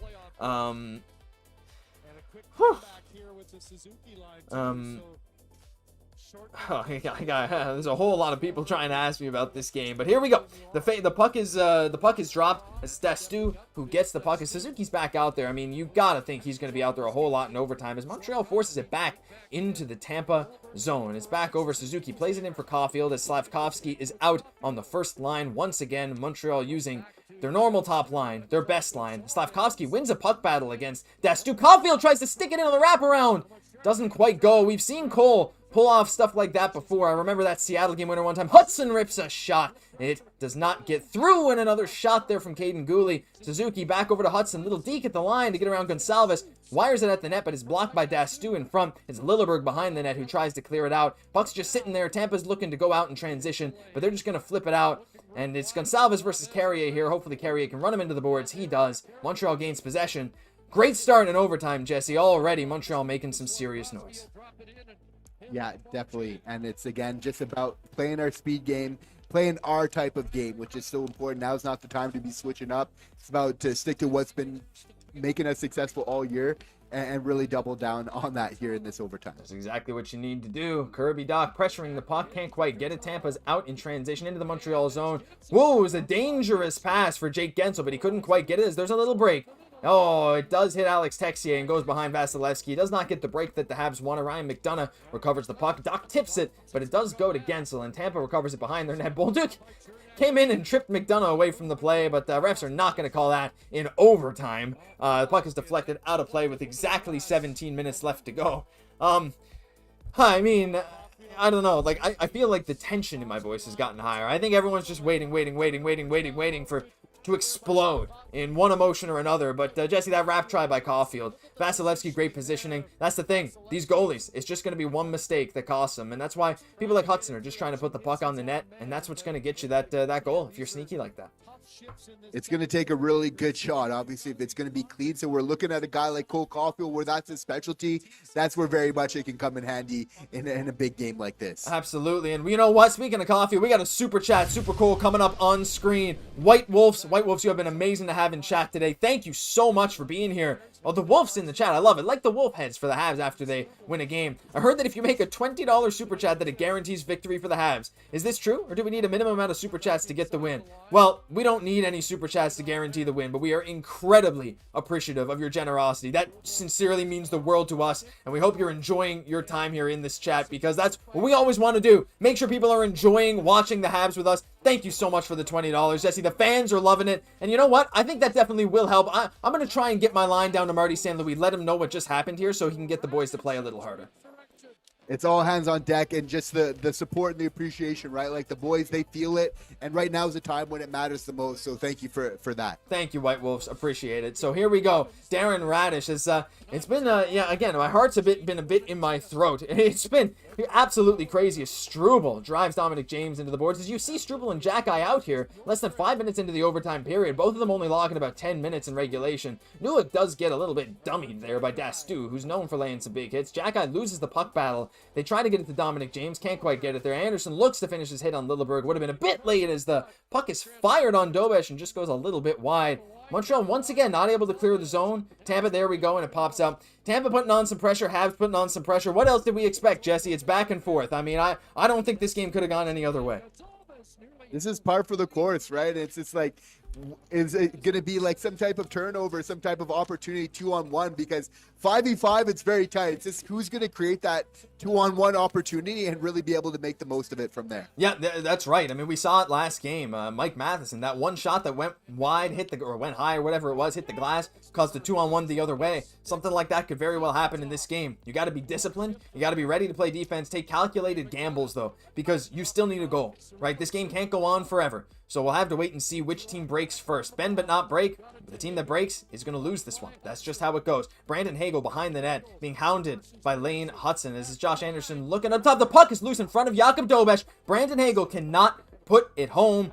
The Habs get away with one there, I think, again, Jesse. The puck just sitting in front of Dobesh a million different times in this game. But, I mean, you know what? It's not going in, and that's really all that matters. I mean, it's stressing me out a little bit, but what can you do? Getting the bounces again, like I think it's only right, but it really matters, right? Where, again, I think that there's a certain magic around the Montreal Canadiens that's allowed them to win the most Stanley Cups more than any other franchise.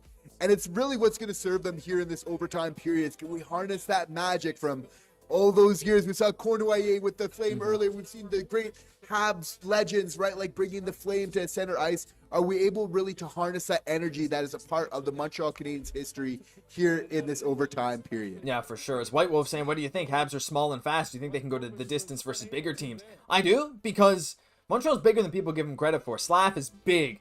Anderson is big. Doc is big. We have outdone Tampa in hits in every single game. We get more block shots. We play more physical. That looked like a trip, right?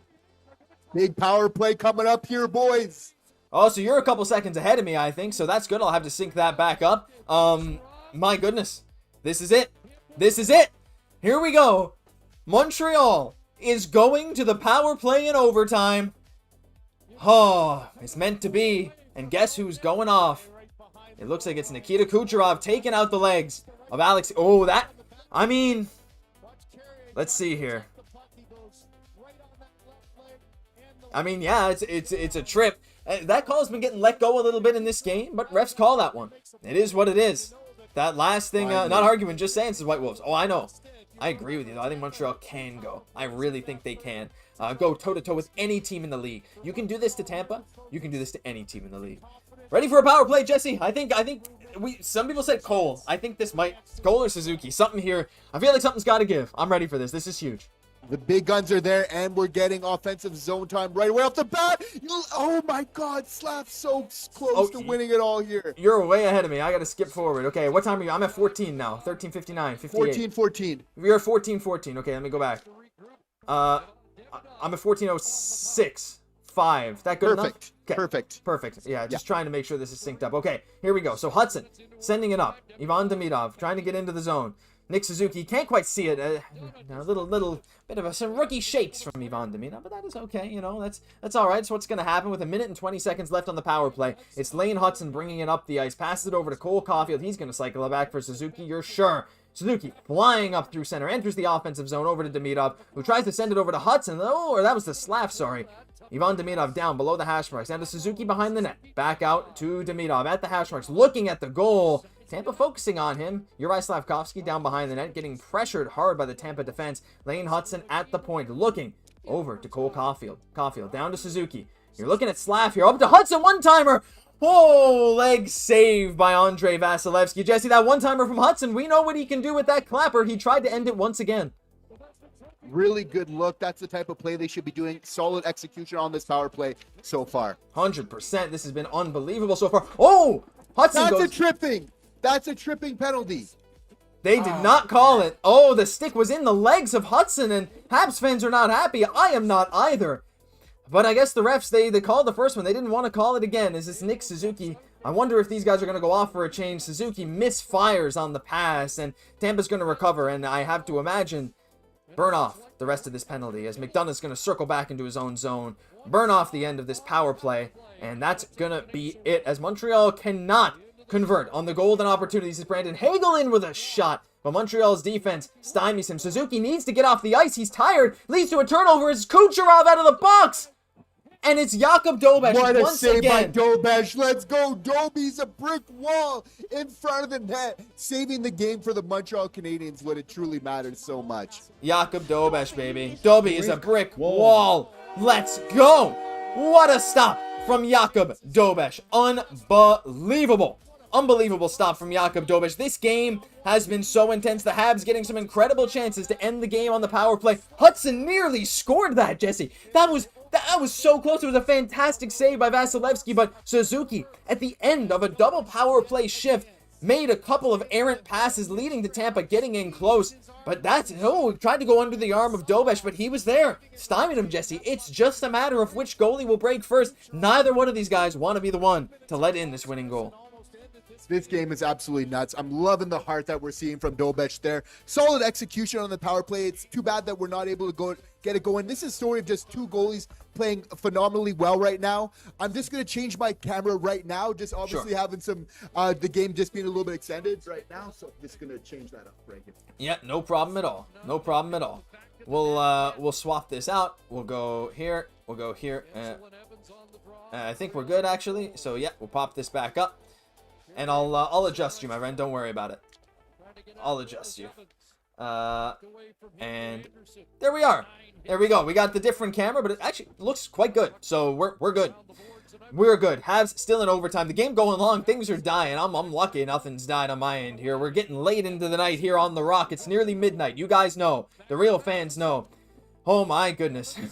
This game has been unbelievable to watch. As this Phil Deno behind the net trying to fight for the puck. Tampa, Darren Radish comes out with it. Jake Guentzel firing it up the ice. As Nikita Kucherov can't close in on it. It's going to be offside as Point punches it in. The cameraman's confused, but the puck is behind the Habs net as Mike Matheson comes out with it. Crosses the blue line. Dominic James nearly wipes out Mike Matheson. Buddy, don't give me a heart attack again. Okay, he makes a smart play, and he just dumps it across, and bad play by, Evans, I think it was a Doc, right? I think it was Doc at the line, but it's okay. I feel like every play is just like, every play matters. Every play matters so much. And there's nothing else to say about it other than that. Caden Gooley fighting for position behind the net. He wins the puck battle over to Zach Bolduc. Tries to clear it up. It's Tampa at the blue line. And Brayden Hagel with a nice little move. Steps in. Down low. Tampa in front. Oh, the puck is loose and it's in. Oh! Sugar! Gage Gonsalves puts the puck past Jakub Dobeš after a misplay at the line. No one covered Brayden Hagel, and it created the entire opportunity. As this series is going to a Game 7. The Habs are not happy. A million fantastic chances. Only one shot on that last power play is going to come back to bite him. And it was nearly a game-winning goal by Lane Hutson. But it's Gage Gonsalves who gets the game-winning goal for Tampa Bay. One of the best games of the season, Jesse. Heading back to Tampa Bay for one more game. You felt from the start of this series that this was going to go the distance. It's not how you want to see it end. Once again, missed coverage in front of the net. We talked about it. It wasn't even a Dobeš mistake. It was just a little bit of missed coverage for half a second. Caden Gooley couldn't quite get the stick tied up of Gage Gonsalves, and that's what cost him. What do you say? Game 7. You've won games in Tampa. You know how to do it. I think I'm ready for it. Yeah, this team is good on the road. That PP is good on the road. This series has been extremely tight. Of course, we're wanting to close it out here in Game 6, in overtime, on home ice. At the same time, like, this has just been so incredibly tight. Like, it's just a razor's edge this entire game. Of course, this one hurts. Marty's going to be disappointed because the game is just so incredibly close. That being said, the boys are just going to need to find a way to rally. Like, obviously, it really came down to the wire in this one here. We're not able to get the W, but the boys, they got heart. They're going to rally. They're going to be up for the next one. That's for sure. Yeah, absolutely they are. I mean, if you can't get fired up for a game 7, I don't know what you're doing. This team is the exact type of team that can get fired up and get ready to go for a Game 7. It is unfortunate how this one ends. You know, you never love to see a power play chance in overtime kind of being squandered, and then Gage Gonsalves got 3 or 4 chops at that puck. You can't just let a guy get a few looks at it like that. Dobeš with a great save at first, then Gonsalves whiffed. Gooley just couldn't tie up the stick. I'm not saying it's all on Gooley, but it is what it is. Bailed by refs again. I don't know about that one. I think there were some missed calls either way in this game. I think this was just, when one goal happens and it's at even strength, it is what it is. But right now, that's it. Habs are going to do it. Jesse, I believe it's Sunday for Game 7. I don't think you could have written it any better. I mean, the intensity, the love for this team is through the roof. This is the first round series a lot of people pointed to and said this would be a lot of fun. I don't think a lot of people pictured Montreal would be in this situation. It's just one game left. That's all it is. And I think Montreal's in a great position to take this one. For sure. And if you're going into this season saying, hey, you're going to have a Game 7 opportunity against the Tampa Bay Lightning to go to the second round, you're taking it every day of the week. This is a very young team. Again, they've been so extremely close. This is a team that we finished with the exact same amount of points in the standings. I'm not surprised here that it's a very tight series. I had mentioned earlier that I wouldn't be surprised if this would go 7 games, right? Like, just how tight this series has been. Extremely tight. This game was just such a big signal of all that. Now, what's going to happen going into Game 7? Will Noah Dobson be a part of that lineup? Will that first line be able to truly get it going on the goal scoring side of things? So again, all very important storylines to keep in year on here. But again, Dobeš just playing such a solid game. This is going to hurt in a lot of ways, but the team, they played that solid game. This was a game where the goals didn't come from us, but more often than not, those goals are going to come. So it's just about continuing to still play that strong defensive game. Yeah, push through. I mean, this game, the Habs should have had so many more goals than they did, but credit to Andrei Vasilevskiy. Had a phenomenal performance. So did Jakub Dobeš. It was just that one goal right at the end where, geez, I'm sweating. You can tell, right? At the end of that game. I got the hot lights on me here. It's the way the puck bounces, right? Puck just bounced in front of Dobeš. He couldn't get over. Vasi made some big saves, so did Dobeš. Vasi just made one more. But hey, like, this kind of game, the way Montreal played, I'm not mad. I'm excited for next game. So I think that's probably going to do it here. But you know what? I'm ready for the next one. We got some Tampa fans in here. We got some Habs fans. I think fans are ready for this Game 7, Jesse. I think it's the storybook ending everyone wanted, and I think we're ready to take on that challenge. We got this here again. Lots of series go 7 games. It's very normal. The Habs are a part of it here. It's just a normal part of the process. Here in the playoffs, they just got to go to the well one more time. You know they're going to come out motivated, gunning for this Game 7 victory. Ready for it. Jesse, I saw your mouth say a different word before you said sugar, says Mark Orr. Well, I think we wanted to say some other words, but it is what it is. Hire PP coach. Trade Doc. So we're not getting into this. That's it. Game 7 coming up soon. Thank you all for tuning in for this incredible stream. Thank you all for so much support, and we'll see you right back here. Oh, we're going to have a lot of content leading up to Game 7. Jesse, any final thoughts before we head off? We got this. It's all about Habs Nation staying locked in and believing really in this team. Again, it's all hands on deck. It's all about this team really sticking together. It's rallying one more time when it really matters. You know, they're going to come out and bring their best performance of the series in Game 7, the Montreal Canadiens. It's what you got to do. Mature team like Tampa, they're not going to make it easy, but Montreal had a ton of chances tonight. Vasilevskiy saved like 4 goals above expected. Habs should have had a bunch. They tried to score. They had chances better than any other game. They couldn't do it this game. But in Game 7, it's all that matters. We can't dwell on what's in the past. Look towards the future. Thank you for tuning in every single day. I'm Josh Gosse, my co-host Jesse Poirier. We'll catch you all in the next one.